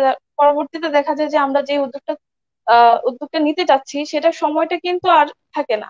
তো এই সময়ের যে সঠিক ব্যবহার ওটা কিন্তু থাকতে হবে, আপনাকে সময়ের অপচয় করলে হবে না। আর সবসময় কৌতূহলী আপনাকে থাকতে হবে যে কোন জায়গায় কি হচ্ছে বা জামদানিটা কি। আপনার সবসময় কাস্টমারের মধ্যে একটা কৌতূহল সৃষ্টি করতে হবে। যদি আপনি আপনার নিজের থেকেই যদি আপনি এই কৌতূহলটা সৃষ্টি করে না দেন, তাহলে আমাদের কাস্টমার কিন্তু কখনোই আপনাকে ইয়ে করে না, যে জামদানিটা কিনতে আসবে না আমাদের কাছ থেকে। তো এই জিনিসগুলো হচ্ছে আমাদের অ্যাকচুয়ালি করণীয় এবং বর্জনীয়, আমি মনে করি। জি, জি, ধন্যবাদ আপনাকে। আমরা খুব গুরুত্বপূর্ণ কথাগুলো শুনতেছি।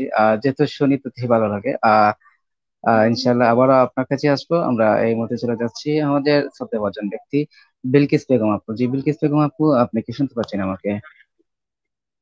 জি, শুনতে পাচ্ছি। জি। আমরা আপনাকে শেষ প্রশ্নটি করতে চাই। আপনার মাধ্যমে আমরা যে বিষয়টি জানতে চাই সেটা হচ্ছে যে কোনো নারী উদ্যোক্তা যদি উদ্যোগ নিয়ে প্রতিবন্ধকতার সম্মুখীন হয়, তখন তাকে এগিয়ে যাওয়ার জন্য সে নিজেই নিজেকে কিভাবে অনুপ্রাণিত করতে পারবে? আশা করছি উত্তরটা বুঝেছেন। জি, বুঝতে পেরেছি। ধন্যবাদ আবারও যারা শুনছেন সবাইকেই। আসলে যদি কথাটা এখানে খাটে না, প্রতিবন্ধকতা আসবেই। একজন নারী উদ্যোক্তা তার জীবনে উদ্যোক্তা হওয়ার পথে অবশ্যই প্রতিবন্ধকতা আসবে। তবে এটাকে ন্যাচারালি নিতে হবে। প্রথম কথা হচ্ছে আমি ধরেই নিব যে আমার চলার পথ অবশ্যই আহ আহ, পুষ্পে শোভিত নয়, এখানে কণ্টক থাকবেই, কাঁটা থাকবেই। সেই মেন্টালিটি থেকেই আমাকে ধরে নিয়ে আমাকে এগিয়ে যেতে হবে। এখন আহ এই একবার না পারিলে দেখো শতবার, এই যে একটা কথা, আমি একবার ব্যর্থ হলাম, আমি যদি এখান থেকে হতাশাগ্রস্ত হয়ে যাই, আমি যদি ব্যাক করি যে কথাটা আমরা শুনছিলাম, যে তাকে তার লক্ষ্যে অদম্য হয়ে আমাকে করতেই হবে। এই যে ইচ্ছা থাকিলে উপায় হয় যে কথাটা আছে, যে আমাকে ইচ্ছাটুকু পুরো দমে 100% আমার সেখানে থাকতে হবে। আর আমি যেটা করতে আমার যেটা মনে হয় যে নারী উদ্যোক্তা যদি প্রতিবন্ধকতার শিকার হয়, তাকে তার ওয়ার্ল্ড এর সাথে কানেক্ট থাকতে হবে। ধরেন সে জীবনের যেসব মানুষগুলো আজকে প্রতিষ্ঠিত, তাদের পিছনের দিন যদি আমরা দেখি, তাদের স্মৃতিচারণমূলক কথাবার্তা যদি আমরা শুনি, দেখবো যে তিনিও কিন্তু আজকে একদিনে এই জায়গায় আসেননি। তাকেও অনেক ঝড় ঝঞ্ঝা, অনেক বিধুর পথ অতিক্রম করে আজকে এই জায়গায় পৌঁছতে হয়েছে। তো এইসব যদি আমরা একটু ওয়ার্ল্ডের সাথে বা আমার দেশের যারা, আমার আশেপাশের যারা আছেন তাদের জীবনের সাথে যদি আমি একটু অ্যাটাচ হই, তাদের জীবনের কিছু কিছু জায়গায় যদি আমি কথা শুনতে পারি, তাদের সাথে একটু শেয়ার করতে পারি, তাহলে আমি কিন্তু এখান থেকে অনুপ্রাণিত হব। আরেকটা বিষয়, আম যখন একজন মানুষ, একজন নারী, আমি নিয়াজ ভাইয়ের কথাই বলতে চাই, একজন নারী পুরুষ এইভাবে আমরা এই দৃষ্টিকোণ থেকে যদি একটু পিছিয়ে আসি, সবাই কিন্তু প্রতিবন্ধকতার শিকার হচ্ছে, সেই ক্ষেত্রে নারীরা একটু বেশি হচ্ছে। তো এইখানে নারীদের সাপোর্ট দেওয়ার জন্য যে কথাটা বারবার আসছে সেটা হচ্ছে তার অর্থনৈতিক স্বাবলম্বী হওয়া। এখানে তার টার্গেট থাকতে হবে যে আমাকে আজকের আমি না, আমাকে একটা সুন্দর আমির জন্য, সুন্দর আগামীর জন্য আমাকে চালিয়ে যেতে হবে। আমার যেটা নিয়ে আমি আছি হয়তো সেটা ক্ষুদ্র, আজকে সেই ক্ষুদ্র ক্ষুদ্র বিষয়গুলোকে নিয়ে কিন্তু আমি কাজ করতে পারছি। আমার আশেপাশে অনেকে আছেন যে অনেক মহিলা, তারা স্বামীর স্বামীর অ্যাবসেন্সে বলবো না, স্বামীর অগোচরে দুধ, ডিম বিক্রি করছে। তারাও কিন্তু এক ধরনের উদ্যোক্তা। তারাও কিন্তু পরিবারের আম সাপোর্টের জন্য, সে কিন্তু এটা তার আলাদা কোনো অ্যা অ্যা অ্যা প্রয়োজনে না। সে এটা তার পরিবারকে সাপোর্ট করার জন্যই করছে। এইভাবে ছোট, ছোট জায়গা থেকে যদি আমরা কাজ করার মানসিকতা নিয়ে এগিয়ে যাই এবং আমরা আমাদের লক্ষ্যে চিন্তা করি যে আমাকে একটা জায়গায় পৌঁছতে হবে। আজকে আমি নিয়াজ ভাই যে কথাটা বললেন, আমি শিক্ষকতার পেশার সাথে দীর্ঘ ৩০ বছর ধরে জড়িত, শিক্ষকতা করছি। সেখানে ছোট, ছোট সামাজিক অবক্ষয়গুলো আমাকে কষ্ট দিত। আমার মনে হতো যে এখানে আমার কাজ করার সুযোগ আছে। আমি সমাজের আর ৫ জন থেকে হয়তো কিছুটা সুযোগ আমার আছে যেখানে আমি কাজ করতে পারি। এই ছোট, ছোট কাজ করতে, করতে মানুষের কাছে যেতে, যেতে আমার মনে হয়েছে যে আমার একটা জায়গায় হয়তো আ নির্বাচন বা এই ধরনের একটা জায়গায় আমার আসা উচিত। আমি কমলগঞ্জের প্রেক্ষাপটে বলতে চাই, আমার সময়কালে আমি চেষ্টা করব কমলগঞ্জের আ শুধু নারী বললে এখানে ভুল বলা হবে। আমি নারী-পুরুষ উভয়ের ভোটেই নির্বাচিত। তো আমাকে নারীদের অগ্রগতির সাথে, সাথে আমার কমলগঞ্জে যেসব জায়গাগুলা কাজ করার সুযোগ আছে, সেই কাজগুলাকে আমার বার করে আনতে হবে যে এইসব সেক্টর গুলাতে আমরা কাজ করতে পারি। আর আজকের নারী উদ্যোক্তাদের নিয়ে কথা হচ্ছে, সেজন্য নারীর বিষয়টা বেশি আসছে। নারীরা ঘরে, বাইরে, অফিসে, আদালতে যেখানেই দেখবেন একজন নারী কিন্তু তার সবটুকু দিয়ে কাজ করার চেষ্টা করে। আমি যখন স্কুলে ১ম জয়েন করি, আমি আমার যে স্কুলে আমি ১ম জয়েন করেছিলাম সেই স্কুলে ১ম নারী টিচার, নারী শিক্ষক। তো আমি যখন জয়েন করতে যাই, আমাকে যে শিক্ষকগুলা বা ছাত্রগুলা অন্যভাবে আ তারা অ্যাকসেপ্ট করেছিল। তো সেই জায়গা থেকে আমি এমন একটা জায়গা তৈরি করতে পেরেছি যে, না, বিলকিস ম্যাডাম দরকার। প্রত্যেকটা সেক্টরে বিলকিস ম্যাডামের প্রয়োজনীয়তা আমি আমার কাজ দিয়ে অ্যাচিভ করেছি।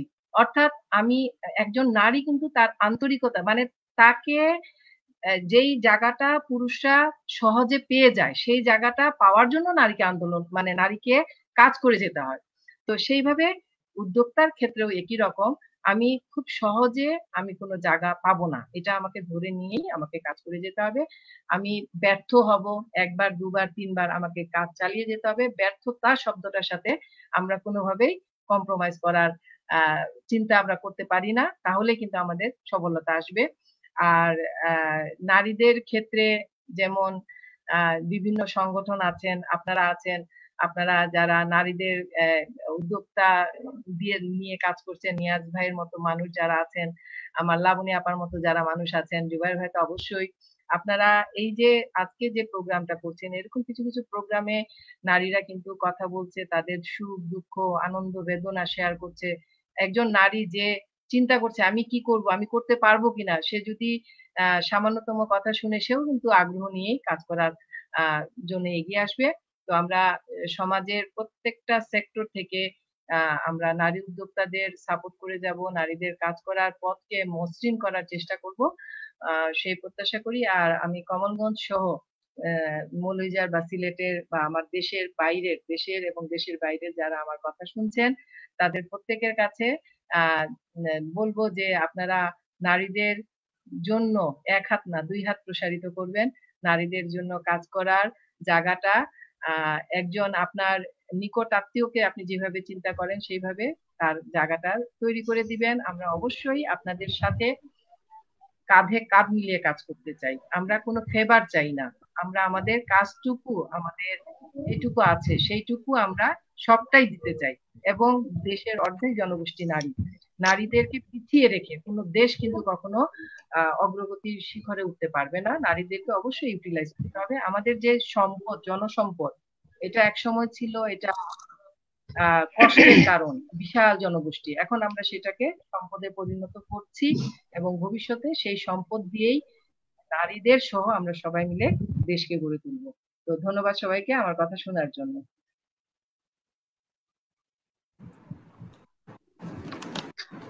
ধন্যবাদ আপু, আপনাকে ধন্যবাদ জানাচ্ছি। অত্যন্ত গুরুত্বপূর্ণ আপনি আমাদের টিপস দিয়েছেন। যেহেতু আমাদের যেতে হচ্ছে, আশা করছি নেক্সট প্রোগ্রামে ইনশাল্লাহ আমরা আবার এই বিষয় নিয়ে প্রোগ্রাম দীর্ঘভাবে প্রোগ্রাম করতে চাই। আর আমরা এই মুহূর্তে চলে যাচ্ছি আমাদের মোহাম্মদ নিয়াজ মুর্শিদ ভাইয়ের কাছে। জি নিয়াজ মুর্শিদ, আপনি কি আছেন বা শুনতে পাচ্ছেন আমাকে? জি, আপনাকে যে বিষয়টি বলতে চাই সেটা হচ্ছে শেষ কোয়েশন। আমাদের গ্রাম বাংলার যে সকল নারী উদ্যোক্তা রয়েছেন তাদের ব্যাপারে আপনার লাস্ট মেসেজ কি হতে পারে? নারী উদ্যোক্তাদের আমি বলবো, আমি জাস্ট একটা আমার নিজের এক্সপিরিয়েন্স শেয়ার করি। আমি একবার মৌলভীবাজারের এক প্রত্যন্ত গ্রামে গিয়েছিলাম। আমাদের যেহেতু মহিলা অধিদপ্তরের আমাদের নারীদের নিয়ে অনেক কাজ করছে, মহিলা অধিদপ্তরের মধ্যে একটা তথ্য আপার একটা প্রোগ্রাম আছে আমাদের। তথ্য আদার প্রোগ্রামেই আমাকে একবার গেস্ট হিসাবে ইনভাইট করেছিল যে নারী উদ্যোক্তা নিয়ে কোনো কিছু করা যায় কিনা এরকম নিয়ে। আমি একটা প্রত্যন্ত গ্রামে গিয়েছিলাম, সেখানে আসলে জেলে পল্লী, মানে বেশিরভাগ মানুষের হচ্ছে জেলে। তো এখানে অনেক মহিলারা জড়িত ছিল। তারা আসলে উদ্যোক্তা কি বা নারী উদ্যোক্তা হবে বা নারীরা কিছু করবে এরকম আসলে তাদের মধ্যে ধারণাও ছিল না। তো তাদের আসলে প্রশ্ন করলাম যে আসলে আপনারা তো নারী, আপনারা আসলে কত টাকা বেতন পান, পরিশ্রমিক পান, এরকম কত টাকা প্রতিদিন? তারা উত্তর দিল, হাসলো, যে আসলে বললো যে আমরা কেন পরিশ্রমিক, আমরা তো এমনি খাটি।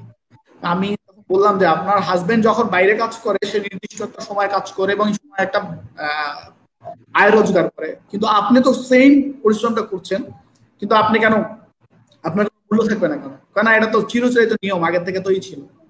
আমি যে এটা তো আসলে ঠিক না। এক ক্ষেত্রে তো আপনি আজকে স্বামী যখন হাজবেন্ড বাসায় আসবে বলবেন যে আমাদের বেতন দেওয়ার জন্য, আমি এই ঘন্টা প্রতিদিন কাজ করি সংসার নিয়ে, তোমাদের কাজ করতে হবে। তো তারা হাসলো। আসলে বাস্তবতা এইটাই বোঝানোর চেষ্টা করেছি যে আপনারা যে কাজ করছেন আপনাদের একটা মূল্য দরকার, আয়ের উৎস। আপনারা শ্রমের পাশাপাশি যদি ঘরে বসে কিছু করা যায় তাহলে আপনারা অনেক কিছু করতে পারবেন। যেমন হাঁস মুরগি একটা পালা একটা কোন জিনিস, এটা সবাই কম বেশি পালে, কিন্তু কখনো বিজনেস বা বাণিজ্যিক ভাবে এটা চিন্তা করে। একজন যদি মহিলা, আমার প্রত্যন্ত মহিলা যদি চিন্তা করে যে আমি এটা করবো তাহলে সম্ভব। তখন ওই গ্রামে গিয়েছিলাম, তার হাঁস মুরগির বিষয়, কাঁথা বা সেলাই বা বুটিক্স নিয়ে কাজ করা, এগুলো অত ইন্টারেস্টেড না, কারণ এটা তাদের পছন্দের কাজ না। যেহেতু তাদের পেশা আছে ছিল জেলে, তো মাছ চাষের বিষয়ে তাদের বলা হলে পরে বলে যে আসলে মাছ চাষ আমরা তো চাইলে করতে পারি। তখন আমি তাদের একটা আইডিয়া দিলাম যে আপনাদের এখন তো হচ্ছে আপনার চৌবাচ্চা বা এই যে ড্রামের মধ্যে যেটা বায়োফ্লক মাছ বলে, এটা করা যায়। তারা শুনে অবাক, আসলে এটা কি সম্ভব? আমি কি শুধু সম্ভব না, এটা চাইলে আপনারা করতে পারবেন। তখন তারা এতই উৎসাহিত হয়েছিল যে আমি যখন এই প্রোগ্রাম শেষ করে ঠিক 3 দিন পরে আমার থেকে তো ফোন আসছেই, সাথে সাথে ওই প্রত্যন্ত গ্রাম থেকে আমাকে ফোন করছে, স্যার আমি তো এই করতে চাচ্ছি, এখন কিভাবে করবো? মানে তারা উৎসাহিত হয়েছে যে তাদের এই সুযোগটা আছে তাদের ঘরে, মানে একটা ঘরের মধ্যে যেহেতু তারা জেলে, তারা করতে পারে এবং তারা এই বিষয়ে যদি তাদের প্রশিক্ষিত করা হয় তারা খুব ভালো এক্সপার্ট হবে। আপনি শুনে খুশি হবেন যে আমরা আসলে বাংলাদেশ সরকার এই নারীদের নিয়ে অনেক প্রোগ্রাম গুলো আছে, অনেক কাজ করা হচ্ছে। যেমন আমাদের ধরা যাক আমাদের নারী মহিলা অধিদপ্তর যেটা, তারা এখানে সেলাই প্রশিক্ষণ বলেন, তারপর ব্লক বাটিক এবং বিভিন্ন ট্রেডে প্রশিক্ষণ দিয়ে আসছে, ফ্রি প্রশিক্ষণ, এবং তাদের জন্য আরো অনেক সুযোগ সুবিধা দিয়ে আসছে। আমাদের যুব উন্নয়ন আছে, একদম প্রত্যন্ত গ্রামের জন্য যুব উন্নয়নের যা প্রশিক্ষণ এসে কিন্তু স্বাবলম্বী হতে পারে। আমাদের সমাজসেবা আছে, সেখান থেকে আমাদের প্রশিক্ষণের সুযোগ আছে। এবং আমাদের অনেকগুলো সেক্টর আসলে নারী দিয়ে কাজ করছে। আমি যতদূর জানি যে আমাদের উপজেলা পর্যায়েও অনেক নারীদের নিয়ে অনেক প্রোগ্রাম হয়, অনেক কাজ হয়, অনেক প্রশিক্ষণের ব্যবস্থা থাকে। এবং আমাদের তো যেহেতু নারী উদ্যোক্তা, বড় উদ্যোক্তা নিয়ে কাজ করা হয়, তো সেক্ষেত্রে একজন প্রত্যন্ত, আমি যদি কমলগঞ্জের কথা বলি, কমলগঞ্জে কিন্তু আমাদের অনেক কিছু ঐতিহ্য আছে। যেমন আমাদের মণিপুরি আছে, আমাদের বাঁশ বেতের জিনিসটা আছে। এখন বাঁশ বেতের বিষয়টা সবচেয়ে বড় সমস্যা হচ্ছে এখানে বাজার ব্যবস্থাপনা। এটা তো খুবই গুরুত্বপূর্ণ বিষয়, যে আমাদের যারা শিক্ষিত জনগোষ্ঠী আছে তারা কিন্তু চাইলে এটাকে সুযোগ দিতে পারে। সুযোগ কিভাবে নেয়? এই যারা বাঁশ বেতের কাজ জানে, যারা এই প্রত্যন্ত মহিলারা, তাদেরকে কাজে লাগিয়ে তারা একটা প্রোডাক্ট প্রডিউস করে, তারপর উৎপাদন করে, যেহেতু আমাদের অনলাইন মার্কেট আছে এবং ইন্টারন্যাশনাল অনেক কমিউনিকেশন আছে, তো তারা কিন্তু এটা নিয়ে ব্র্যান্ডিং করতে পারে। এবং দেখা যায় এটা যেহেতু মৌলভীবাজারের চাহিদা নাই, তো অন্য জেলাগুলো কিন্তু অনেক বেশি চাহিদা বাঁশ বেতের প্রোডাক্ট এবং অনেক বেশি দামে। আমি যখন মৌলভীবাজার প্রথম আসি খুব সারপ্রাইজ হয়ে যাই যে এখানে বেতের ফার্নিচারের দাম খুব কম। দেখা যায় একটা দোলনার দাম এখানে দেখা যাচ্ছে 7 থেকে 8,000 টাকা, কিন্তু এই দোলনাটা ঢাকাতে 50,000 বা 35-40,000 টাকার নিচে না। অনেক ডিফারেন্স কিন্তু, এবং কোয়ালিটির দিক থেকে কিন্তু এটা ভালো, কারণ এটা নিপুণ মানে শিল্পীর হাতে তৈরি, মানে এরা আসলে এই কাজ দিয়েই তাদের পেশা। মানে অনেকে দেখা যায় এই পেশা থেকে সরে যাচ্ছে, কেন? তাদের মার্কেটটা নেই। আমাদের শিক্ষিত আছে তারা কিন্তু এই মার্কেটটাকে এই জনগোষ্ঠীকে কাজে লেগে মানে মার্কেটটা ডেভেলপ করতে পারে। আমাদের কমলগঞ্জ একটা ট্যুরিজম এরিয়া, এই ট্যুরিজম এরিয়ার জন্য আমাদের কাজ করা যেতে হবে। প্রত্যন্ত মহিলারা এখানে কিন্তু ট্যুরিজম নিয়ে কাজ করার সুযোগ আছে। হতে পারে আমাদের বিভিন্ন কালচারাল প্রোগ্রাম অ্যারেঞ্জ করা, বা আমাদের ট্যুরিজমের জন্য রেস্টুরেন্ট বা খাবার, এই যে আমাদের ট্রেডিশনাল খাবার তৈরির ক্ষেত্রে ওইখানে কিন্তু এটা একটা ভালো একটা সুযোগ আছে। আর আমাদের যেহেতু জানে একটা জনগোষ্ঠী তো ওই যে কাপড় চোপড় নিয়ে কাজ অলরেডি করতেছে, তো আসলে কারোই বসার সুযোগ নাই। এবং আমরা যদি চিন্তা করি, যেহেতু আমাদের যদি কোনো মহিলার যদি প্রয়োজন হয় যে আমার এই প্রশিক্ষণটা দরকার, আমি এটা করতে চাচ্ছি, যে কোনো ট্রেডেই হোক না কেন, আমাদের সরকারি ভাবে আমাদের অনেকগুলো তার জন্য সুযোগ আছে, সরকার এবং ইউনিয়ন প্রত্যন্ত অঞ্চল পর্যন্ত। এবং তাদের বিক্রয়ের জন্য আমাদের ইউনিয়ন ডিজিটাল সেন্টার গুলো কিন্তু কাজ করে। আমাদের এখানে ফোনে নিত্যপণ্য একটা বিষয় আছে, এই ফোন নিত্যপণ্যের জন্য চাইলে তার ইউনিয়নে এই প্রোডাক্ট বিক্রি করে, তার স্পট আছে সেখানে, ওখানে প্রোডাক্ট দিল, সে অনলাইনে এই ফোনটা ওই ছবি দিয়ে এই প্রোডাক্ট বিক্রি করতে পারলো। এবং দেখা যায় আমাদের গ্রামে কিন্তু এখন আর ওই অশিক্ষিত বা অল্প শিক্ষিত লোকজন খুব কম। অনেক মেয়েরা এডুকেটেড, তারা পড়াশোনা করছে, তারা মৌলভীবাজার বলেন এবং ঢাকা বলেন, এমনকি কেউ দেশের বাইরে গিয়ে পড়াশোনা করছে, তারপর প্রত্যন্ত গ্রাম থেকে আসছে। তারা কিন্তু এই কাজগুলো করতে হবে, যারা তাদের কাজে লাগিয়ে এই কাজগুলো করার সুযোগ। এবং আমি বলবো যে আমার যেমন আমার একজন আছে আমাদের এখানে, আমাদের এক উদ্যোক্তা, সেই কাজটা এই সুযোগটা নিয়েছে।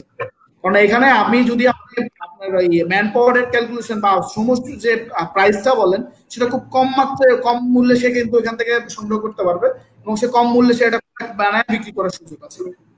তো প্রত্যন্ত অঞ্চল বলতে আপনি কোনো কিছুই নাই, সবারই কাজ করার সুযোগ আছে এবং সবাই কাজ করতে সক্ষম, শুধু তাদের প্রপার ওয়েতে তাদের জাস্ট পথটা দেখায় দেওয়ার কাজ হচ্ছে আমাদের। এবং আমি মনে করি যে আমাদের নারী জনগোষ্ঠী আসলে তার যেই সেক্টর নিয়ে কাজ করে, যে নারী যেই সেক্টর, হতে পারে কোনো প্রশাসনে, হতে পারে জনপ্রতিনিধি, হতে পারে সে চাকরিজীবী, হতে পারে সে ব্যবসায়ী, তারা অবশ্যই সফল এবং খুব ভালোভাবে কাজ করছে, তাদের সুনাম আছে। এবং আমরা সবচেয়ে হ্যাপি যে আমরা বিশ্বের কাছে খুব রোল মডেল একটা দেশ। বাংলাদেশ আজকে কিন্তু অনেক ডেভেলপ হয়ে গেছে। আজকে আমার সাথে একজন ব্রিটিশ বসবাসকারী এক বাঙালি কথা বলতেছে, সে আমাদের আধুনিক ব্যবস্থা ডিজিটাল বাংলাদেশের যে প্ল্যাটফর্ম, এটা থেকে সে অবাক, সারপ্রাইজ যে বাংলাদেশে এগুলো আছে, এগুলো তো আমরা ইংল্যান্ডে দেখেছি, আমরা বাংলাদেশে আছে। আমি কি এটা আছে ভাই? আমরা চাইলে এখন অনলাইনে টিকিট কাটতে পারি, আমরা চাইলে অনলাইনে খাবার অর্ডার করতে পারি। কোন জিনিসটা আমাদের নাই? ইনফরমেশন টেকনোলজি আমরা অনেক আমাদের আজকে ই কমার্সের যে ভ্যালু, আজকে ই কমার্সের আসলে এখন খুব স্ট্যান্ডার্ড লেভেলে অলরেডি আমাদের চলে আসছে। আমাদের ই কমার্স কিন্তু আগের মতন না। আগে কিন্তু যে একটা মানুষের ভ্রান্তি ধারণা ছিল যে ই কমার্স মানেই হচ্ছে প্রতারিত হওয়া বা এরকম কিছু, এখন আর এটা নাই। এখন প্রত্যেকটা ম্যাক্সিমাম শিক্ষিত জনগোষ্ঠী কিন্তু এখন আর চাকরির পিছনে ঘুরছে না। মহিলারাও চেষ্টা করে আমি আমার নিজের একটা পেজ করবো, আমি ব্যবসা করবো। এবং আপনি শুনলে অবাক হবে যে আমি কিছুদিন আগে আমাদের মহিলা যারা মৌলভীবাজার উদ্যোক্তা আছে, তারা একটা ইনোভেটিভ আইডিয়া নিয়ে কাজ করেছে, সেটা হচ্ছে অনলাইন মেলা করেছে। আমি যখন এই আইডিয়াটা আমার কাছে শেয়ার করে, তারা যে স্যার আমরা এটা করতে চাচ্ছি, কেমন হবে? Very good idea. এবং আমি একটু কনফিউশন ছিলাম আসলে কি এটা সাকসেস হবে কিনা। এবং ওই মেলায় 25 জন পার্টিসিপেন্ট অংশগ্রহণ করেছে। 25 জনের মধ্যে হচ্ছে 23 জন ছিল মহিলা উদ্যোক্তা, এবং তাদের পণ্য বিক্রয় এবং প্রচারণার ক্ষেত্রে তারা এত বেশি সফল হয়েছিল তার চিন্তার বাইরে। যখন আমার কাছে রিপোর্টটা দেয় যে এতজন এত বিক্রি ছিল, এত টাকা বিক্রি করেছে, এতগুলো মানুষ তার ভিডিওটা দেখেছে, এতগুলো মানুষ তাকে ফোন করে জিজ্ঞেস করেছে এবং মেসেঞ্জারে জিজ্ঞেস করেছে যে আসলে এরকম প্রাইস, এই যে ইনোভেটিভ একটা, আমার মাথায় নাই যে সে অনলাইনে মেলা করছে। অনলাইনে মেলা মৌলভীবাজারে দেখা দেখি আজকে দেখি অন্যান্য জেলাও শুরু করে দিয়েছে যে অনলাইন মেলা হচ্ছে। এই যে নারীদের মধ্যে যে বিশেষ গুণ, এবং আরো শুনলে অবাক হবেন। আসলে আমার উদ্যোক্তাদের কথা যদি বলতে চাই, নারী উদ্যোক্তাদের, আমি আজকে রাত্র শেষ করতে পারবো না।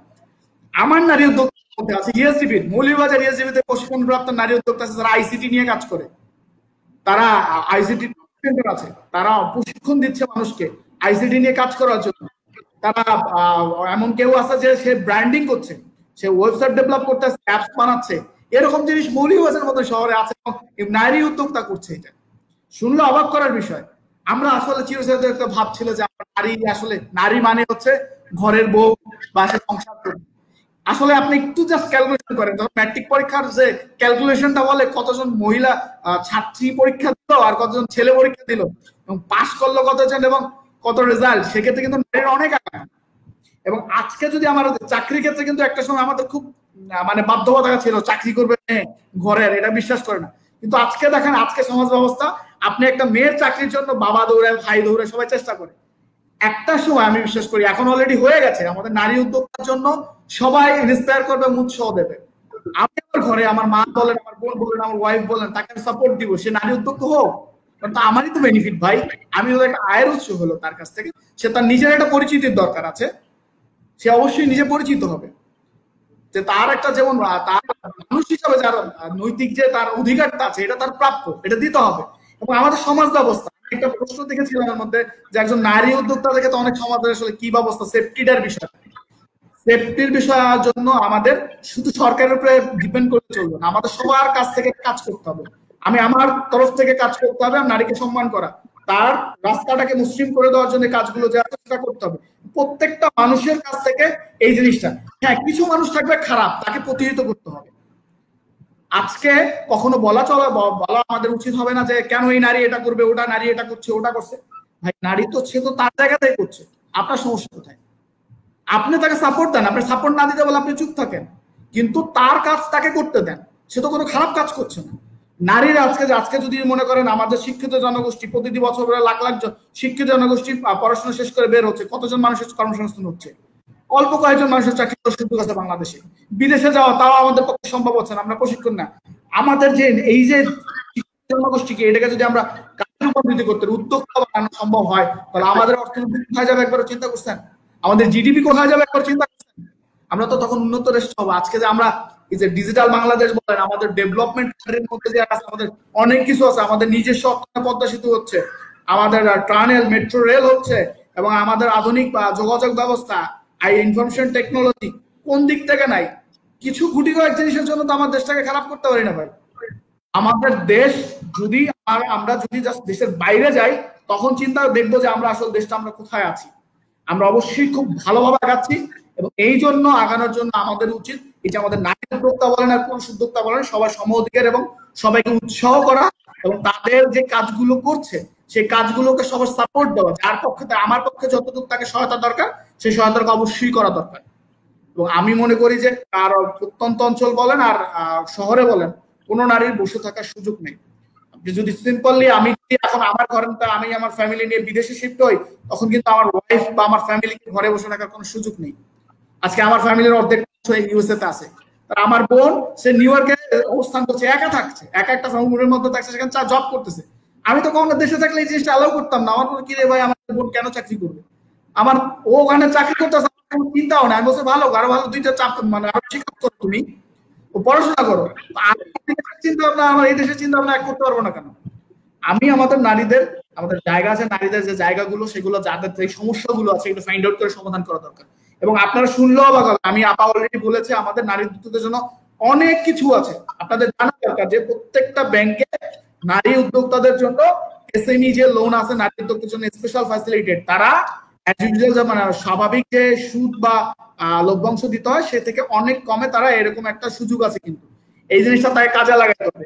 এবং আরেকটা বিষয় হচ্ছে যে নারীর বিজনেস করার জন্য প্রপার বিজনেস যেটা করা দরকার সেভাবে করবেন। একজন নারী উদ্যোক্তা যখন হবেন অবশ্যই তাকে ট্রেড লাইসেন্স কমপ্লিট করতে হবে, তার টিম ভ্যাট যা যা আছে সবগুলো কমপ্লিট, মানে প্রপার আপনি যে একজন ব্যবসায়ী যা যা থাকা দরকার সেগুলো করবেন। এবং এই যে কাজগুলো করতে দেওয়ার জন্য যে যতগুলো মানে যদি আপনারা মনে করেন যে সমস্যা ফিল করেন, সেজন্য আপনাদের আমি মনে করি আমি আমার মৌলভীবাজার বলবো আমাদের মৌলভীবাজার মাননীয় জেলা প্রশাসক নাহিদ হাসান স্যার সবসময়ের জন্য এই থেকে আন্তরিক, এবং তার নির্দেশনা হচ্ছে সব জায়গা থেকে যে তারা ব্যবসায়ী বা বিনিয়োগ বন্ধ করার জন্য যতগুলো দপ্তর আছে যাতে সহায়তা দরকার হয় সেগুলো আমরা খুব স্মুথলি সার্ভিস দেবো, এবং তাই কোনো হয়রানি বা কোনো করার সুযোগ এখানে বিন্দু, যদি এরকম কোনো হয়রানি বা সুযোগ আসে সেক্ষেত্রে অবশ্যই আপনারা অভিযোগ করলে তার যথাযথ ব্যবস্থা হবে। এবং আমি সবাইকে যে চাকরি করেন তাকেও অনুরোধ করবো আপনি চাকরির পাশাপাশি আপনি উদ্যোক্তা হওয়ার জন্য চেষ্টা করেন। আমরা বাংলাদেশ প্রধানমন্ত্রী কার্যালয়ের বাস্তবায়ন বাংলাদেশ বিনিয়োগ উন্নয়ন কর্তৃপক্ষের উদ্যোক্তা সৃষ্টি ও দক্ষতা উন্নয়ন প্রকল্প 64 জেলায় আছি। 64 জেলায় আপনাদের জন্য আপনার উদ্যোক্তা হওয়ার জন্য যত সাপোর্ট দরকার যেগুলো দরকার আছে সেজন্য আমরা প্রস্তুত। আমাদের অফিস উদ্যোক্তা নামই হচ্ছে উদ্যোক্তা সহায়তা ও বিনিয়োগ সহায়তা কেন্দ্র। আপনারা আমাদের এখানে চলে আসবেন, আমরা যতদূর সম্ভব আপনার যত সহায়তা দরকার হয় সেটা আমরা সবসময় জন্য প্রস্তুত। আর আমি সবাইকে আবার অনুরোধ করব যে আমি যেমন মাকে সম্মান করি সেরকম প্রত্যেকটা নারীকে সম্মান করা, প্রত্যেকটা নারীকে তার কাজের জায়গা থেকে তাকে সম্মান করা, আর তাদের যে কাজগুলো আছে তা আমাদের যে যে জায়গা থেকে যার যতটুকু সমর্থ আছে সহায়তা করে যাওয়া, এবং আমাদের নারীদের উৎসাহ দেওয়া যে আজকে তারা যেন অবশ্যই তাদের নিজের পরিচিতি করতে পারে। এবং সব নারীদের জন্য শুভকামনা রইল এবং সবাইকে ধন্যবাদ। আসসালামু আলাইকুম। জি ধন্যবাদ আপনাকে। আশা করছি আমাদের দর্শক আপনার এই কথাগুলি যদি তারা একটু পর্যালোচনা করেন তাহলে অনেক উপকৃত হবেন। তো আমরা আমাদের সময়ের দর্শক যারা আমাদের স্ক্রিনে কমেন্ট করেছেন আমরা সংক্ষেপে আমরা এক নজরে আমরা কমেন্ট গুলো নিয়ে নিচ্ছি। আমরা দেখতে পাচ্ছি আব্দুল বারী ইটি আসসালামু আলাইকুম। আসসালাম ইসলাম সাহেব লিখেছেন স্বাগতম। জি আপনাকে স্বাগতম জানাচ্ছি। মেরাজ মোল্লা লিখেছেন স্বাগতম জানাচ্ছি নিয়াজ মুর্শেদ স্যারকে, অত্যন্ত কর্মী বান্ধব অফিসার। আচ্ছা শাদি ইয়াসমিন লিখছেন আপনাকে অনেকদিন পরে দেখলাম স্যার, খুব স্মার্ট আপনি। জি ধন্যবাদ আপনাকে। তানভীর আহমদ বাবুল আসসালামু আলাইকুম। আলাইসালাম তানভীর আহমদ। আমাদের দেখতে পাচ্ছি বেলাল ভাই। আচ্ছা যাই হোক, তারপর দেখতে পাচ্ছি অনেক কমেন্ট গুলো দেখতে পাচ্ছি। পার্টি আফসারি পেটি উনি লিখেছে নারীদের চ্যালেঞ্জ গুলো নিয়ে যেসব জেলায় কাজ করলে কেউ আর পিছিয়ে থাকবে না, অত্যন্ত গুরুত্বপূর্ণ কথা। আব্দুল বারী এটি লিখেছেন। আচ্ছা দেখ, অনেক প্রশ্ন দেখেছি। রাশেদ লিখেছেন নাইস, জি থ্যাংক ইউ। পরে মেরি জ্যাম এক্সিলেন্ট আপা, জি। এরপরে দেখতে পাচ্ছি সোনিয়া মান্না, খুব ভালো প্রোগ্রাম, জি ধন্যবাদ। এরপরে সোনিয়া চৌধুরী, ভালো বক্তব্য রাখছেন আপা। তারপরে বেলাল আহমেদ লিখছেন নিয়াজ ভাইকে এসডিপি কো অর্ডিনেটেড আইডল। আচ্ছা যাই হোক, তারপরে আমরা অনেক কমেন্ট দেখতে পাচ্ছি। তারপর আমাদের আমির হোসেন শাহেদ উনি লিখেছেন লাবণী আপু, নারী কতটা নিরাপদ ও আত্মসম্মান নিয়ে চলাফেরা করতে পারেন? সংক্ষেপে উত্তরটা যদি দিতে পারতেন, হয়তো উনি আমাদের নারীত্বতার ব্যাপারে বলতেছেন। লাবণী আপু জি আবার জি আমির হোসেন শাহিদ লিখেছেন লাবণী আপু, নারীরা কতটা নিরাপদে ও আত্মসম্মান নিয়ে চলাফেরা করতে পারেন? আমি স্ক্রিনে আপনার প্রশ্ন দিচ্ছি। জি একটু আগে নিয়াজ ভাই যেরকম বলছেন যে আমাদের হচ্ছে নারী উদ্যোক্তাদেরকে কিন্তু আপনারা সুযোগ দিতে হবে। আপনারা যেভাবে নারী উদ্যোক্তাদের কতটা নিরাপদ সেটা কিন্তু সবার কাছেই। নারীদেরকে আপনারা সুযোগ দেন, নারীদেরকে সাপোর্ট করে যান, নারীরা কিন্তু নিরাপদ। আপনারা ফিল করান যে নারীরা আসলেও নিরাপদ। যেমন আমরা অনেক সময় দেখি যে অনেক কমেন্ট আসে, বা আমার পেজ চালাতে গেলে দেখা যায় অনেক কমেন্ট আসে, অনেক মন্তব্য আসে যে না অনেক বাজে বাজে যে জিনিসগুলো, কিন্তু এগুলা কিন্তু করছেন কিন্তু আমাদের অনেক শিক্ষিত লোকেরাই। তারা কিন্তু এই জিনিসগুলো জানেন যে একজন নারী কিভাবে কতটা কষ্ট করে এই জায়গা পর্যন্ত আসে, যে উদ্যোগটা গ্রহণ করে। সেখানে কিন্তু এই শিক্ষিত মানুষগুলোরাই কিন্তু এই ধরনের মন্তব্য করেন। তো আমরা কিন্তু হচ্ছে নিরাপদ কতটুকু সেটা তো ডিপেন্ড করে আপনাদের উপরই, যে আপনারা আমাদের কতটা সেফটি ফিল করাচ্ছেন। এবং আমাদের নিজস্ব কিছু দায়িত্ব থাকে যেগুলো আমরা আমাদের নিজেদের অনেক কিছু, সব পরিবেশে কিন্তু আমাদের মানিয়ে নেওয়ার ক্ষমতাটা আছে, কিন্তু পরিবেশের যেই অনেক সময় দেখা যায় যে যে বাজে পরিবেশ বা বাজে মানুষগুলো, এদেরকে কিন্তু আমরা ইগনোর করি সবসময়, যে আপনারা আমাদেরকে বাজে মন্তব্য আচ্ছা করছেন, আচ্ছা। ওগুলো কিন্তু আমরা কানে দিই না সচরাচর। আর আত্মসম্মানের বিষয়টা হচ্ছে আমরা নিজেরা নিজের উদ্যোগে নিজের চেষ্টায় যে কাজ করে যাচ্ছি, সেই কাজগুলো করে কিন্তু আমরা নিজেরা এমনিতেই এমনি আত্মসম্মান বোধটা নিজেরা তৈরি করে নিচ্ছি, যে আমরা নিজেরা প্রাউড ফিল করি যে হ্যাঁ আমরা এখন আর, নারীরা এখন আর ঘরে বসে থাকে নাই যে যাদের শুধু বিয়ে দিয়ে দিলেই হলো যে সংসারের কাজ করবে। ওনারা কিন্তু এখন আর শুধু ঘরের মধ্যে সীমাবদ্ধ নয়, এখন নিজেরা নিজেদের উদ্যোগে কিন্তু অনেক কাজ করে যাচ্ছেন এবং সেটাতে নিয়ে ওনারা কিন্তু এগিয়ে যাওয়ার চেষ্টা করছেন। তো আমরা চাই যে আমরা আসলে অ্যাকচুয়ালি আহ এটাই বলবো যে আহ, নিরাপদ পরিবেশ তৈরি করুন, আমরা কিন্তু নিরাপদ থাকতে চাই এবং আত্মসম্মান আত্মমর্যাদা নিয়ে কিন্তু আমরা জি সামনে এগিয়ে ধন্যবাদ। যেতে চাই। আর কিছু কমেন্ট রয়েছে, আমরা এক নজরে এগুলো করে নিচ্ছি, যেহেতু আমাদের দর্শক কমেন্ট করে, ওনারা পরে আমার অনেকেই রাগান্বিত যে ভাই আমরা অনেক কমেন্ট করি কষ্ট করে, আপনি প্রশ্ন উত্তর নেন না বা এগুলা রিপ্লাই দেন না কেন? আচ্ছা, আমাদের সুব্রাজ সিনহা লিখছেন খুব বাস্তব কথা বলছেন ম্যাডাম। শেখ সুলতান বিন স্যার লিখেছেন এগিয়ে যাও। তারপরে আব্দুল বারি ইটি লিখেছেন বিপুল ভোটে পাশ করেছেন স্যার। আচ্ছা যাই হোক, নিয়াজ মুর্শিদ ভাইকে হয়তো বলেছেন। আচ্ছা, তারপর অ্যাডভোকেট সাইফুর রহমান লিখেছেন ভালো আলোচনা হচ্ছে, শুভকামনা করে সবার জন্য। তারপর এমডি আলী লিখেছেন নাইস প্রোগ্রাম। তারপর আলামিন কবির লিখেছেন নাইস অল।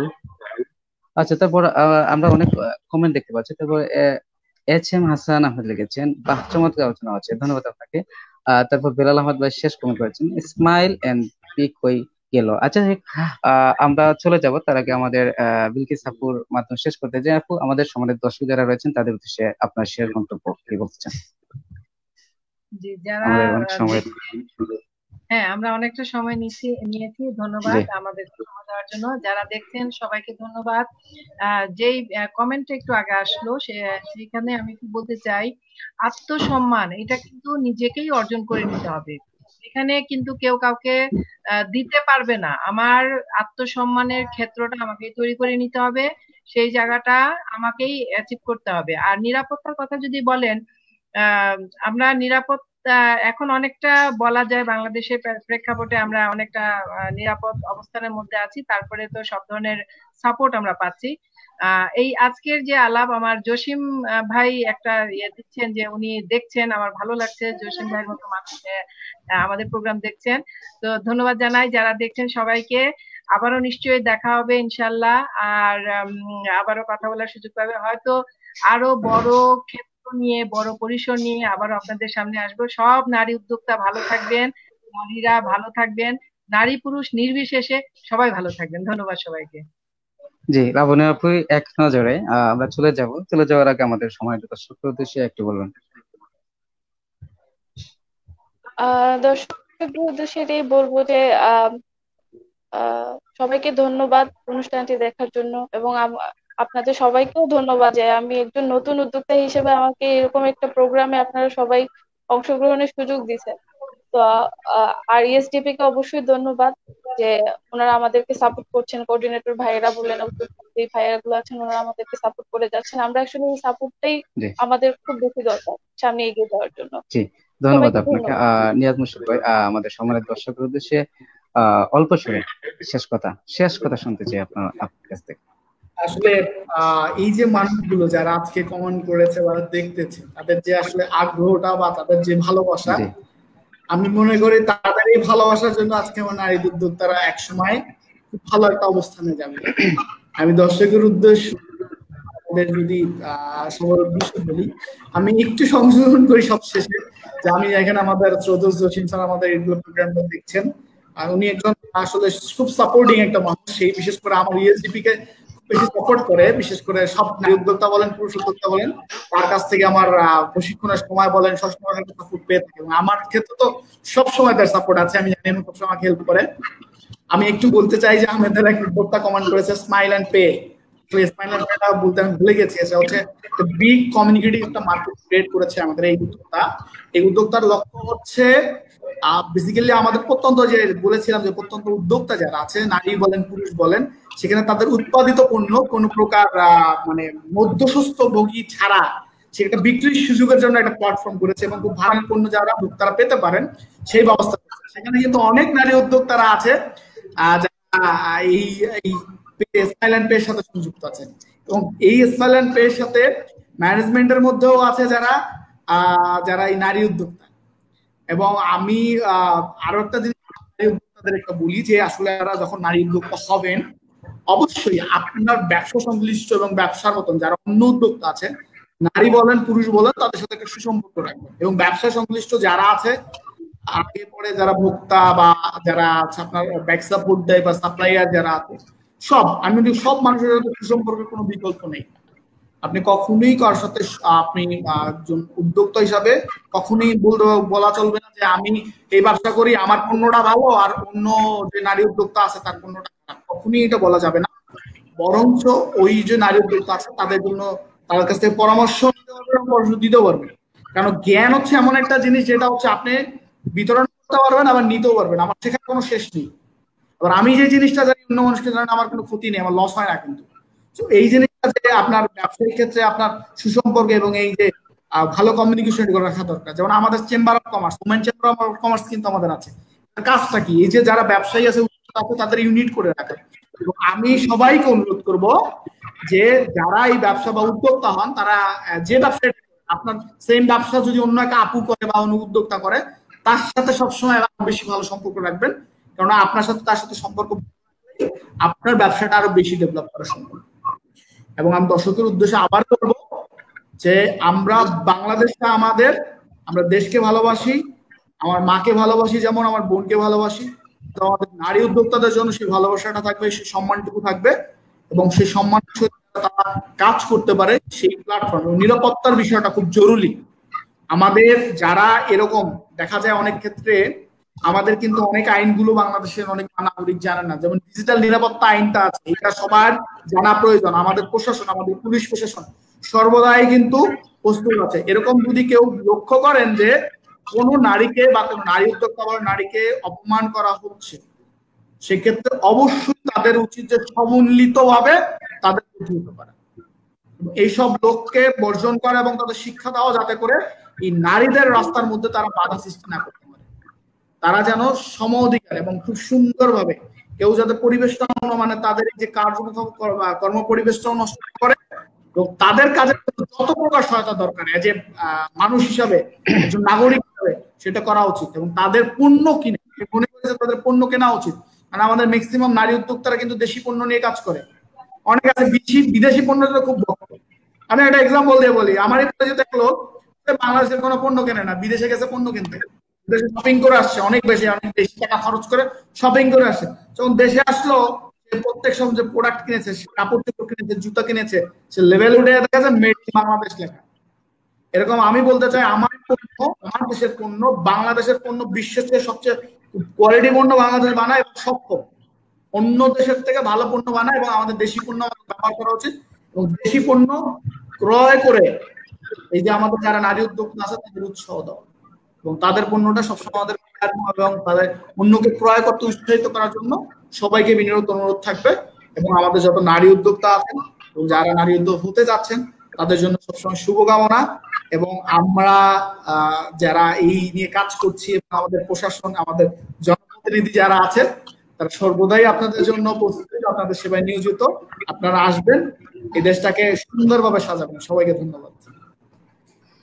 জি, ধন্যবাদ জানাচ্ছি নিয়াজ মোর্শেদ ভাইকে। আপনাকে আমাদের সংলাপকর্তা পেজের পক্ষ থেকে ধন্যবাদ জানাচ্ছি, আপনি আমাদেরকে সময় দেওয়ার জন্য।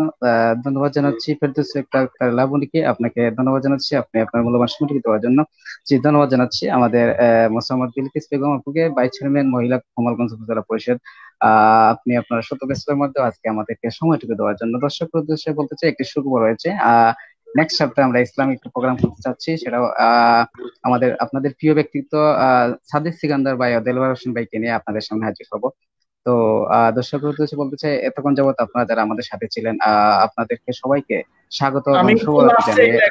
আমাদের মানে একটা প্রশ্ন করে ফেলেছে নারী, এই প্রশ্নটা উত্তর দেওয়া খুবই জরুরি। তার জন্য নারী নিরাপত্তার জন্য আপনারা কি কি পূরণ করেছেন এবং আপনাদের লাইভের শেষে উত্তর দেওয়ার আমি একটু বলে নিই। আমার পরে আমি অনুরোধ করবো বিলকিস আপাকেও এর জন্য প্রশ্নটার উত্তর দেওয়ার জন্য, যেহেতু সে একজন জনপ্রতিনিধি। এবং আমি অন্তত আমার ব্যক্তিগতভাবে যতটুকু জানি সে কি কি নিরাপত্তা আমরা দিয়ে আসছি, আপনি সম্ভবত জানেন যে আমরা বিশ্বের সাথে তাল মিলিয়ে আধুনিক একটা দেশের মধ্যে আছি। আমাদের ডিজিটাল বাংলাদেশের প্রথম যে আমরা ডিজিটাল, সত্যিকার অর্থে ডিজিটাল বাংলাদেশ। আমি শুধু বলতে চাই যে 999 এবং 333 আমাদের হটলাইন আছে। আমাদের পুলিশ প্রশাসন বলেন, সবাই বলেন, সব ক্ষেত্রে আমরা সব প্রশাসনের পক্ষ থেকে 100% প্রস্তুত। এখন বিষয়টা হচ্ছে যে শুধু কি প্রশাসনের মধ্যেই কি সীমাবদ্ধ থাকবে? আপনারও কিন্তু একটা দায়বদ্ধতা আছে। আপনি যেমন আপনার ঘরের মা বোনকে নিরাপত্তা দেওয়ার দায়িত্ব আছে, সেরকম আপনার প্রতিবেশীরও নিরাপত্তার দায়িত্ব কিন্তু আপনাদের উপর বর্তায়। অবশ্যই প্রশাসনের সহায়তা নেবেন। এবং এই যে নারী উদ্যোক্তা, আমি নিরাপত্তার কথা বলতে গেলে আমাদের পুলিশ প্রশাসন, আমাদের প্রশাসন সর্বদাই প্রস্তুত, এটা মাথায় রাখতে হবে। এবং আপনারা, হ্যাঁ, গুটি কয়েক লোক এই পরিবেশটাকে নষ্ট করছে আমরা জানি, এবং সেই যে নষ্টটা না দেখে আপনাদের উচিত হচ্ছে এই লক্ষ্যে, এই নিরাপত্তা কি করা আরো জরুরি, আরো যদি মনে করেন যে আরো ভালো কিছু করার প্রয়োজন আছে, সেক্ষেত্রে কোনো কাজ করার সুযোগ আছে, সেক্ষেত্রে আমি অবশ্যই আমার পক্ষ থেকে অনুরোধ করবো আপনাদের, আমাদের প্রশাসন বলেন, সবাইকে সহায়তা করেন। আপনি তাদের এই সহায়তাগুলো নেন। আমি বিশ্বাস করি আমাদের প্রত্যেকটা থানা, প্রত্যেকটা প্রশাসন আজকে প্রস্তুত শুধু প্রত্যেক মানুষের নিরাপত্তা দেওয়ার জন্য। ঠিক আছে, আমি বিলকিস আপাকে অনুরোধ করবো এর উত্তরটা একটু ভালো করে দেওয়ার জন্য। জি বিলকিস আপু, আপনার কোনো কমন ব্যাপারে কোনো প্রশ্ন থাকলে বলতে পারেন। হ্যাঁ, ধন্যবাদ নিয়াজ ভাই।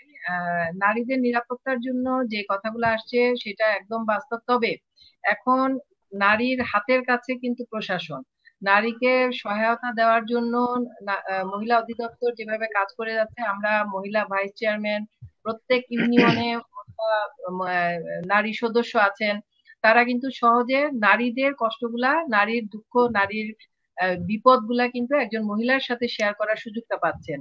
এটা মাননীয় প্রধানমন্ত্রী তৃণমূল পর্যায়ে নারীদেরকে কাজ করার যে সুযোগ সৃষ্টি করেছেন, সাথে সাথে নারীদের কথা শোনার জন্য কিন্তু নারী জনপ্রতিনিধি এখন আপনার হাতের কাছে আছে। আপনি অবশ্যই তাদের কাছে যাবেন। পুলিশ তো অবশ্যই সহায়তা করছেন। আমি নিজে, আমার মতো যারা আছেন তারা কিন্তু অনেকেই নারীর যেখানে যেটা দরকার সেখানে কিন্তু, আমি জনপ্রতিনিধি হওয়ার আগেই কিন্তু নারীদের নিয়ে কাজ, নারীদের এই ধরনের যেখানে যেটা, অনেক নারী আছে যারা মুখ ফুটে বলতে পারে না, কিন্তু তাদেরকে দেখলে বোঝা যায় যে তাদের সাপোর্ট দরকার, সেই সব জায়গায় কিন্তু আমরা সাপোর্ট করছি। তবে অবশ্যই পরিবার থেকে কিন্তু তার নিরাপত্তার বিষয়টা তাকে দেখতে হবে, কারণ আমি যদি জেনে আগুনে ঝাঁপ দেই, তার নিরাপত্তা কে দেবে আপনাকে বলেন?